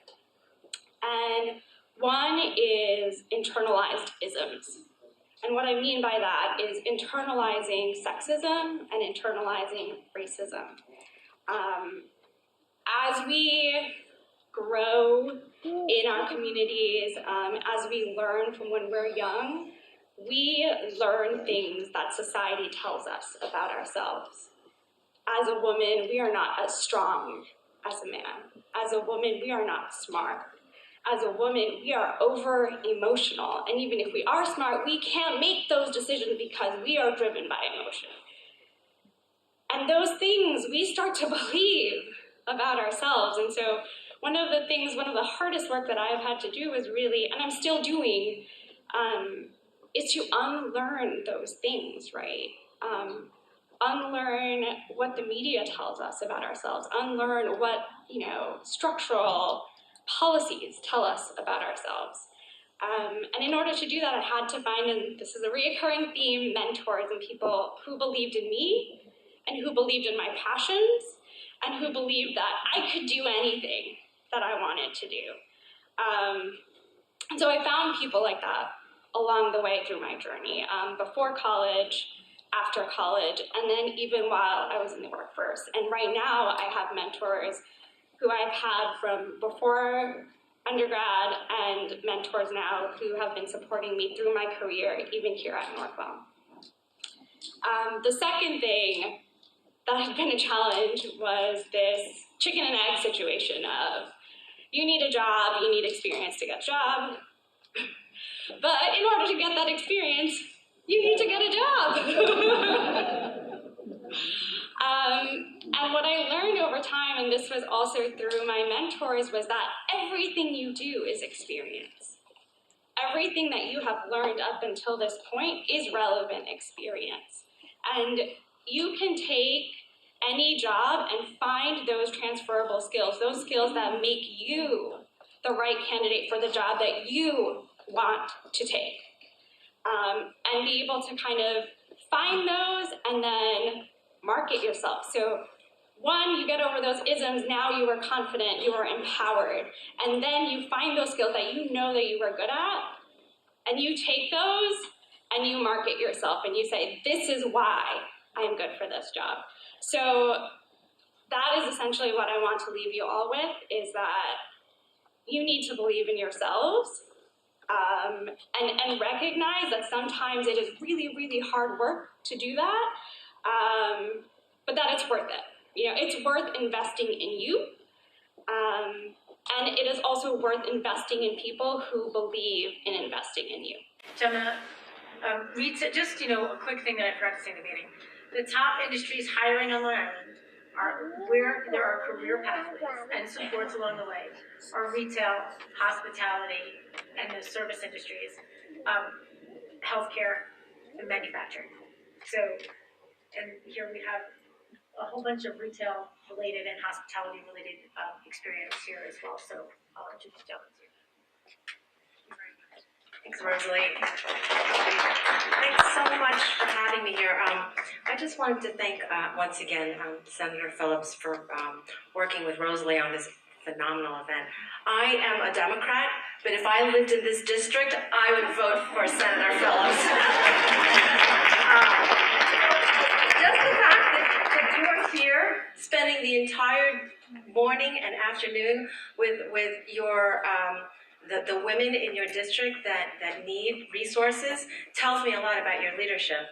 You're not looking at your watch. A lot of times I've gone to so many political events with my job in the labor movement, and so many times, you see politicians looking at their watches. They give their speech and they leave, or they would prefer to be in a room full of donors. But here we are with this amazing center. So thank you so much for doing this.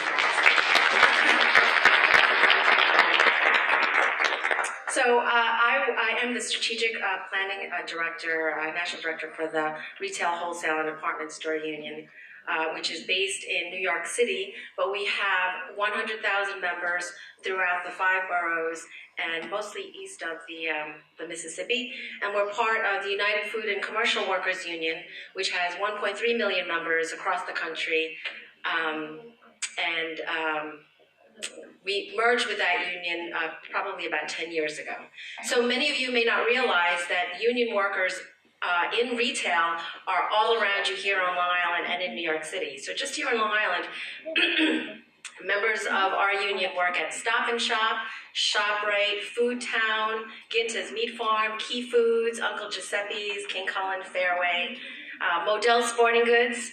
And in the city, we represent all of the workers at Bloomingdale's, Macy's, H&M, Zara, So a lot. And we also represent food service workers. And I'll tell you a little bit about how we got into the hospitality sector in a little bit. But I think there are so many faces in retail that I've been doing this for about 25 years. I started out in retail, working in a retail store. So many people will find themselves, when they're younger, working in a retail store to support themselves, either when they're going to school, or they think, oh, I'll do this right after high school until I find another job. Sometimes you may find yourself later in your career, maybe you've lost a job that you were in for 25 years, and you think you just are going to take a retail job until you find another job in the industry that you've chosen for yourself. So when I have traveled through the stores meeting women, because retail, in my experience, is primarily dominated by women and women of color, you'll find so many different people at different stages of their lives working in retail. And you can make a career in retail, and there are different ways, but more and more, particularly if you're not in a retail store represented by a union, the conditions can be very difficult. And so that's what our union does. We try to make sure that we maintain standards in the retail industry. So the stores that I mentioned where retailer workers that are union members, you will find that if you're full-time, you have healthcare insurance, not just for yourself, but for your families. And very often there's little or no charge. Even part-timers get some health care, if not full health care. You'll also find that in almost all of these stores, you still have a pension, which is unheard of in the retail industry. You also will have health and safety rights that you are aware of. A lot of people that when they're young, they come into a retail store, they don't realize what their rights are, that you can't just be fired for any reason, that you have a right to call your union and say, why didn't I get the hours that I needed? Why did I get disciplined for something? And your union can come in and help you. Another thing that unions have fought for and have won recently is there was this practice in retail where, if you're a person with a family or you want to go to school, there was a practice that still exists in much of the state, but in New York City we were able to pass a law that gives retail workers scheduling rights. So very often when you're in retail, you don't know what your schedule is going to be for the next week. You have to call in every day and say, what are my hours going to be? So they'll give you 4 hours for the next week, and the rest of the hours that you need to pay your bills, you have to call and find out if you're going to come in. So what does that do? You can't work at your second job. You can't go to school. You have childcare issues, and so there's legislation right now pending to try to make that the law in all of New York State, which gives workers the right to have a fair schedule and to not have that schedule changed. Very often, retail workers will take the train from Queens to Manhattan to do their retail job, and then find that if the weather is bad and things are slow, you get sent home, and now you just spent all that money on the railroad or your train just to be sent home. So what my union does is make sure that retail workers have rights on the job. One of the hardest things to do in the private sector unions is to help workers realize their goal of joining a union. And sometimes when we have a campaign of workers who want to become unionized and they lose, I've seen people lose their jobs, cry at the end of the campaign, but you know what? They'll do it again. So the story that happened today is the Huntington Hilton in Long Island. Workers there wanted to join a union, and for about 5 years we had election after election until I think it was 2014. The workers finally won a union.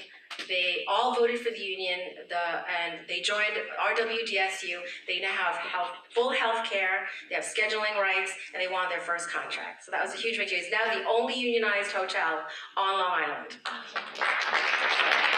We have a great relationship and partners with all of our employers that we work with. We partner with our employers to provide training. We partner with our employers for job placement. We do a lot of that work through our offices in New York City, but a lot of times we will help facilitate on-the-job training. A popular one that we work with Rosalie on is ESL. We also do customer service training. So wherever you are in life, there's a chance that you might be working in retail. And my advice to you is if you can get into retail, try to find a job in a union retail. Because if you get a job in a unionized retail store, you can very easily get involved with your union. Rosalie asked me to talk about how you can get a career in the labor movement as a woman. When I first started doing this, I would go into any given room, and I would not only be the only woman in the room, I would be the only person of color and pretty much the only Asian in the room. And I remember how I got this job. This day really has caused a lot of reflection. I almost never stopped to think about, hey, wait, how did I get here? What am I doing here? And today, of course, because we're in a room filled with women, we're being reflective and empowering and encouraging each other. But my parents came here from the Philippines when I was 5, and it was my sister and I. And we, of course, had no money. But my mom was always the strong one. She basically threatened my dad all the time. She said, this is our opportunity to come to the United States. We might not have this opportunity again. And she was right, because now the largest import into the Philippines is from people who are Filipinos working around the world, sending their money back home. If all those people couldn't leave the Philippines and send their money back home, the country's economy would collapse. So back then, my mom was right. When you go to the Philippines, there are so many kids that are raised without their parents. They're raised by grandparents and aunts and uncles because one or both of their parents are working on a cruise ship or in Saudi Arabia. So my mom back then knew. So she said to my dad, we're going, and if you're not coming with us, we're still going. So my dad came, he came as, even though he had a college degree, but the only jobs that were open at the time were for teachers. So he applied to teach English, and I didn't find this out until I was in my 30s when I started becoming interested in my parents' lives again. But he came here to teach English, and he got in on a visa, and he only taught it for a little while before he found a job at a bank. And then my mom and my sisters and I came, and she also found a job at a bank. They worked there for 30 years until they retired a couple of years later. No, I correct myself. Then she said to my dad, we were in Pennsylvania at the time, we're moving to New York where we can get at a job because you don't like your job in a hospital back then. And he was like the receptionist in the hospital. And so he said, okay, I guess we're moving to New York. So we moved to New York, and then they got the job at the bank where they stayed for 30 years and retired with a pension and some health care related to their pension. But we still didn't have a lot of money. And I remember my retail job, working at Alexander's department store and then at Seatown, helped pay for things, not necessarily like today, not for luxuries, but like it paid for my prom dress. It paid for a nice pair of shoes. It paid for those jeans that everybody was wearing in the 80s, the Jordache jeans. and I always just wanted to work. And then, so when I was working in retail, I said, oh, this money is good. I don't need to go to college. And my parents kept emphasizing, you have to go to college, you have to go to college. So what did I do? I went to 1 year of college, and then I met a boy. And I want to talk about detractors too, because I think that the people that detract you in life, sometimes you can use them to actually motivate you to prove them wrong. So I quit school, moved in with my boyfriend, and then my parents stopped talking to me for about a year. And then I got a job at a union. And the union president at the time, no one in this local union that was a female had ever held any position other than like a secretary or a receptionist, even though there were talented people there. And the president at the time, he was the first president to promote a woman into a field rep. And this woman was a German lady, and she had deserved it for many years, but nobody had ever given her the opportunity. So when I became the receptionist, for some reason, she took me under her wing, and she started teaching me things and saying, you need to go back to school, you need to go back to school. And I did go back to school, and even though it took me a long time to finish, I got my MBA 10 years later with the help of the union. just everybody's saying you need to go back to school, you need to start talking to your parents again, and that's what happened. But while I was in school, they would always give me the opportunity to go out in the field and talk to workers. And so I remember just talking to so many people that had either lost their jobs, which is one of the most difficult things that you can go through because it just drains you of your pride. So a person who loses their job really needs a lot of encouragement from their union, from their friends and family, because it can make you just feel so useless, especially if you lose your job at a later stage in life. And you almost feel like there's nothing you can do to, especially if you've been looking for a longer time, and I've seen some reports that if you lose your job at age 50, it can take you a lot longer to find a job than if you lose your job when you're earlier in life. And so I've seen the faces of so many people when they lose their job, and then if the union sometimes can come in and help you get that job back, it's the most amazing feeling in the world. When you know that a person who has suffered an unjust termination and you can get their job back, I just found that so inspiring. I spent some time while I was in school in the health department because we also provided medical benefits. We had an insurance company at the time. And while I was in school, I was trying to take everything I learned in school and put it into the job. And so the second detractor in my life wasn't a boyfriend, wasn't a lawyer. And I remember every time I would come to a meeting, he would say to either my boss and sometimes to me, you know, you need to learn to stay quiet and not speak if it's not your expertise. You know, because so he would say that, and luckily my boss didn't really listen to him. And then another time I said, well, why are we paying money to a health insurance company to cover our benefits when we could do it ourselves? Why don't we take all this money, start our own pot, leave the insurance company out, and just use all of the money to cover our benefits? And the lawyer said to me and to my boss, she doesn't have a background in experience, she just has a bachelor's degree.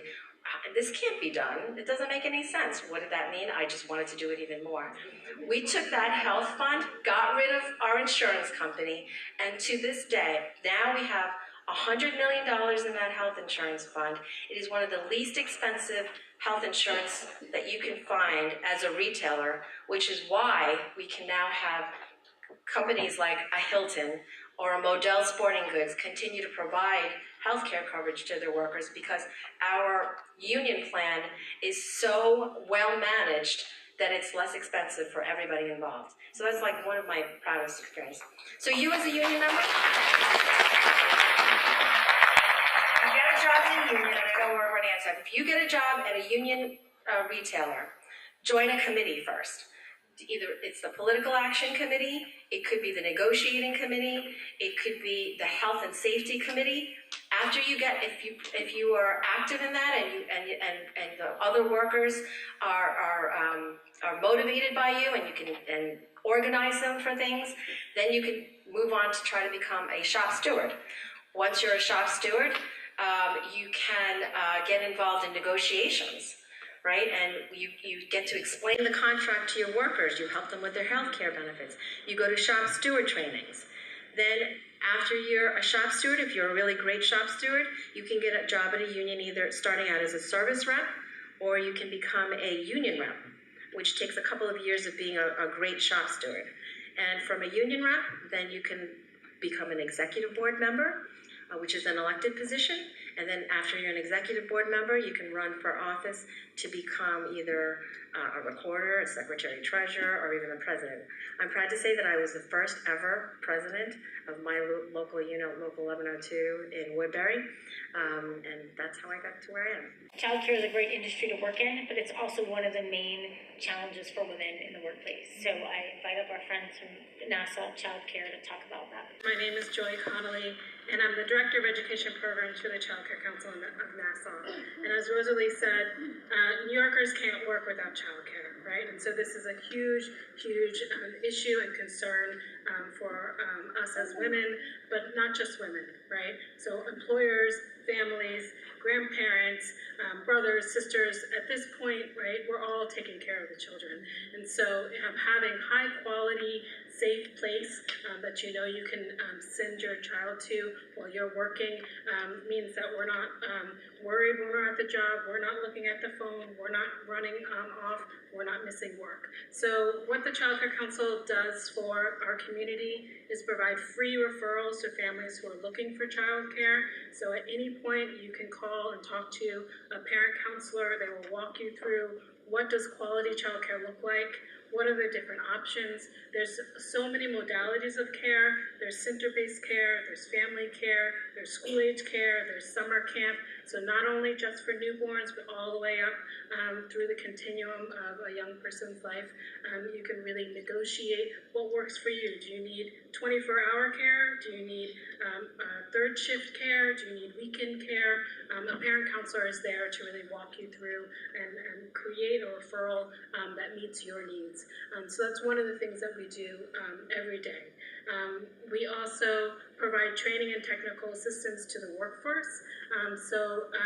Childcare on Long Island is an $800 million industry. There are about 80,000 employees that are in this industry, most of which are women, most of which are owning their own small business. So someone was talking about entrepreneurial industries. This is an area that has traditionally been full of women, but not just women at an entry-level position, right? Women are the owners of the business, women are the directors of the child care centers, women are the organizers and the policymakers in child care. And so we need you, we need your voices. There's a lot of opportunity from being a cook in a program to being a nurse that services children. I'm happy to be here at Belmont. Child Care Council of Nassau was one of the consultants for the child care program that's here on site for the backstretch workers. We also have provided a farm to preschool farmers market stand here in the growing season, using local produce and providing an opportunity for children to learn about nutrition education and have their parents have access to fresh local fruits and vegetables right when they're picking up their kids, so you don't have to pick up a child and then run to the store and then find the farmer's market and turn, right? It's like a one-stop shop, right? I'm picking up my child, I'm being exposed to local produce, and I'm being able to go home with a bag full of groceries. So childcare does a lot of things, but as Senator Phillips knows, it keeps New York working. So we are here as a voice for both the industry, but also for children and families every day. So thank you.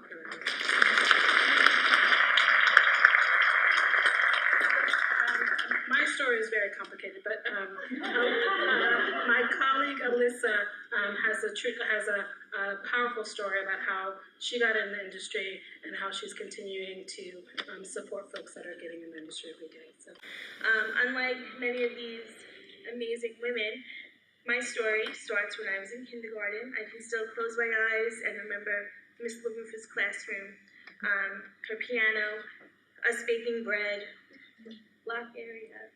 I get emotional. She's, well, that was a very, very, very long time ago. And she's still alive. I mean, she was old as the hills when I had her. But I was recently able to see her, and that was just fantastic because I feel like she was the catalyst for my journey. From there, I was the oldest of all my cousins, so I was always the babysitter. I got jobs with babysitting, mother's helpers, and then I thought, you know, I really might want to consider this for my field. So, when I was a junior, my father took me to SUNY Farmingdale on career day, and we had an open house in the early childhood department. And I walked in, I saw the tables, I saw the blocks, I saw the easel, and I knew right then and there, this is what I want to do.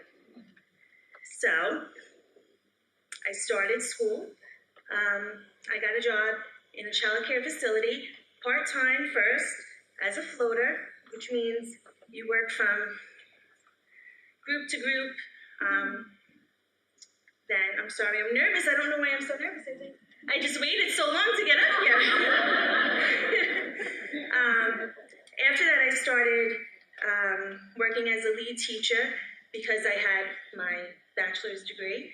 I worked with amazing women who were advocates for the field, who were advocates for children and families, and I worked with someone who was not so supportive, and she still rattles me to my bones.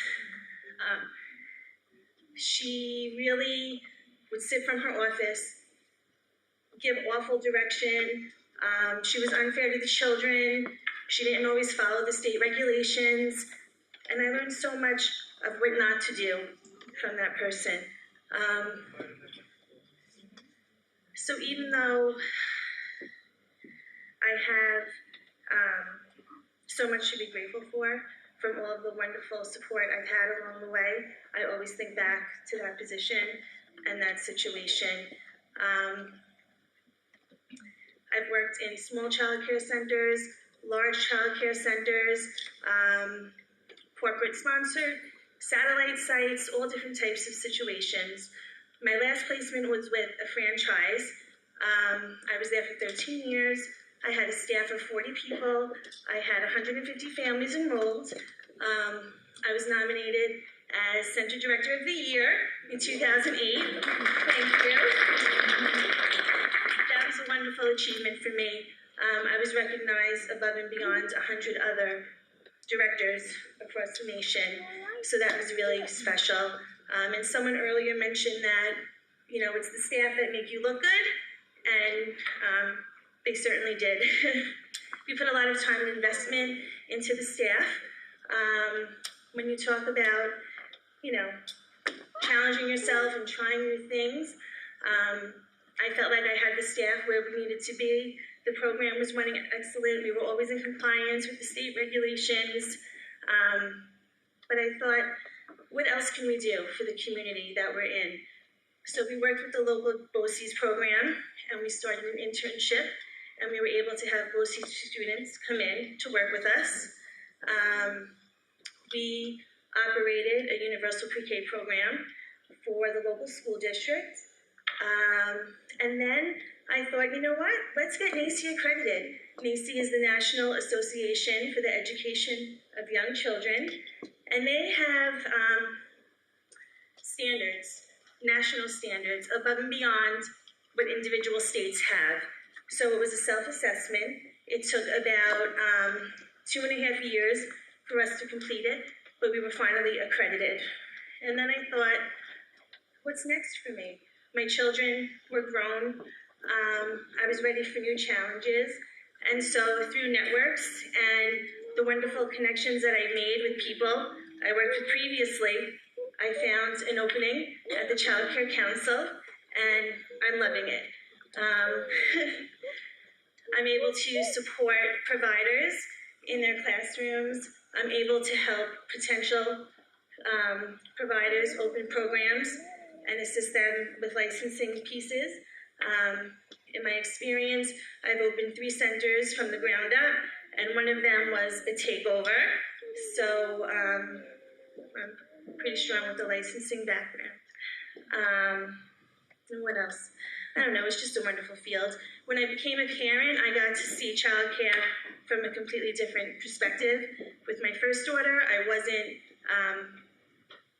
working in a corporate satellite site, and I wasn't able to bring my daughter with me because I wasn't an employee of the corporation. I was an employee of the child care center that was operating, and it was so hard to leave her. So as you enter the workforce and you think about childcare and having to leave your children in someone else's hands, we would be able to help you find good placement and help you learn what to look for. If you're looking to enter the field, we can certainly help you learn about the qualities and characteristics you need. You know, a typical day is never typical. The children always come first. You wear many different hats. The nurse, I had someone come down to the office and say, "We have a dead bird on the playground. He flew into the door. and the kids are all standing around it. And I thought, okay, let me get the shovel. You know, we had a little funeral service. So you just never know. I became a nurse. I had to diagnose all types of rashes and issues, head lice, and all kinds of fun stuff. But it was always interesting, and it was always a challenge. And it's a wonderful field. It's entry level. We will help you as you go. I'll be teaching a class in the fall called the CVA. It's a national credential, which is recognized by OCFS, the Office of Children and Family Services. So you could be a lead teacher with that credential and some background experience. So I'm not going to delay this anymore, but I need to give a huge shout out to my staff. Please give my staff a round of applause. We would not have happened without Hathaway, my favorite staff, and everyone working here. To Rosalie Drago with the Workforce Development Institute, thank you for believing in us and working with us. And to my panelists, God bless you. God bless you for what you do. And there are opportunities here, ladies, so go get some tools for your toolbox. We're here with the producer of the Avenues of Opportunities event, Rosalie Drago. And she's going to tell us exactly what inspired you to put this event together and what are the goals for the women who are attending here. Terrific. Thanks for the opportunity. There are thousands of jobs open on Long Island, and so much we hear about brain drain, right? People leaving the island. And a lot of times it's because they don't realize there's jobs right here. So as a Workforce Development Institute, we're looking at all the industries that are hiring, and we wanted a way to connect people to those jobs. And a lot of the employers we've talked to here, energy, manufacturing, healthcare, have specifically made a commitment and said that they want to include more women in the workforce and train and develop women and have support networks for those women. So we wanted to put this event together with Senator Phillips to talk so that we could connect them directly with women who have climbed the ladder up from an entry level. So I think that's the other thing is people forget that they can come in at entry level and work their way up. And so all of the companies we featured here today have mechanisms for that to happen. They have an entry level, they have a career path, they have the ability to train. The other thing is that on Long Island, we've picked sectors where there is training available. So if you come in manufacturing as a line technician or a mechanic, and you say, wow, the more I do this job, the more I'm interested in designing the machinery, you can step out, get an associate's degree in a field. You can step out and get your 4-year degree. Most of these employers, like Nature's Bounty and some of the others that mentioned here today, reimburse for tuition. So these are sectors hiring on Long Island with a lot of jobs in a variety, whether you have a high school diploma or a PhD, and where we have a network of educational institutions to support it. So we want the women that come here today to identify those industries that might be good fit for them and to actually talk to people that have been where they are, have gotten through challenges and have made it in senior positions in these occupations. And we're very fortunate, PATV, to be here today. But for the women who couldn't make it here today, can they still get the same resources that we are being exposed to right now? Absolutely. So there's a couple of things. There's at Nassau Community College, there's a program that they've done with the utilities called Urgent, which is recruiting for women in the utilities. So you can contact the workforce development area in Nassau Community College. You can contact, and when it comes to construction trades, you can contact Opportunities Long Island for the construction pre-apprenticeship programs available.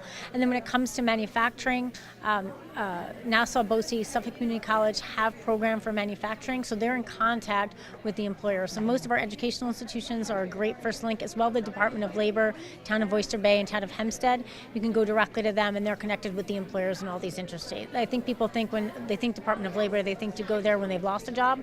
But if you are looking for a job, even at the beginning of that emerging workforce stage, they're a good resource. Thank you so much for having us here and for having this event.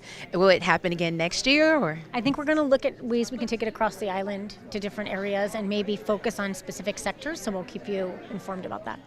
Thank you so much. We're here at the Avenues of Opportunity with Monica Gooding. So Monica, hi. How did you find out about this event?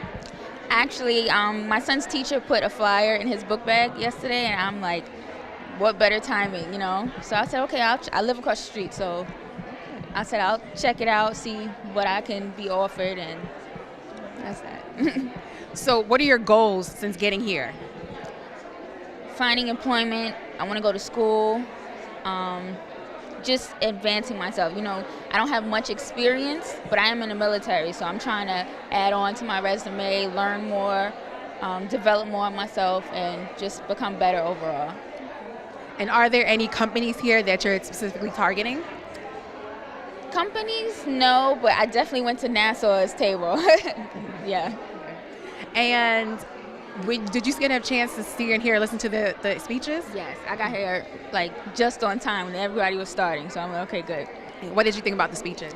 Amazing. I could relate. I know some of the panelists, they started getting emotional. I'm like, okay, at least I'm not the only one that feels vulnerable about dealing with things like this or their career. So it was very helpful and informative. So what things particularly did you feel like you could relate to? Not being in one steady career. Like you'll be in one lane and then realize, no, that's not for me. Going to another one and, okay, that was good, but now it's time for something else. Just constantly changing and growing with their careers. Where are you from? I'm from Long Island, Elmont. I've been here since I was 9. All right, well, thank you. No problem, thank you. We're here with Allison Arm, who attended the event, and we want to know what she thinks. So what were your goals today for attending the Avenues of Opportunity?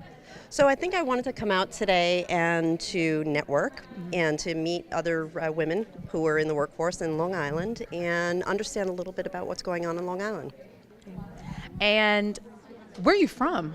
So I'm from Valley Stream and recently moved there. I used to live up in Franklin Square, so I've been a Nassau County resident for about 10 years now. And what do you find has been the most exciting part of being here, aside from the networking and the activities they have planned? I think it was what was said at the outset of the meeting, and it was think like a leader and act like a leader. And I loved how it was not presented in the context of what role you hold right now. And I just think it was such an empowering statement. And I know that's kind of a word that's overused, but still so very important. I think the event also touched on many of the issues that have traditionally held women back, and had some great speakers. You know, people who really spoke from the heart and shared their stories, and many of them had so many different career transitions and just offered great stories of encouragement. Thank you, Allison. You're quite welcome. I know I froze up. No, you were great. You were great. You were perfect. I was looking at you in my eyes. If you're looking for your own path to success and you want to learn more, please visit the Workforce Development Institute website listed on your screen. For PATV, I am Carlene Lavelle.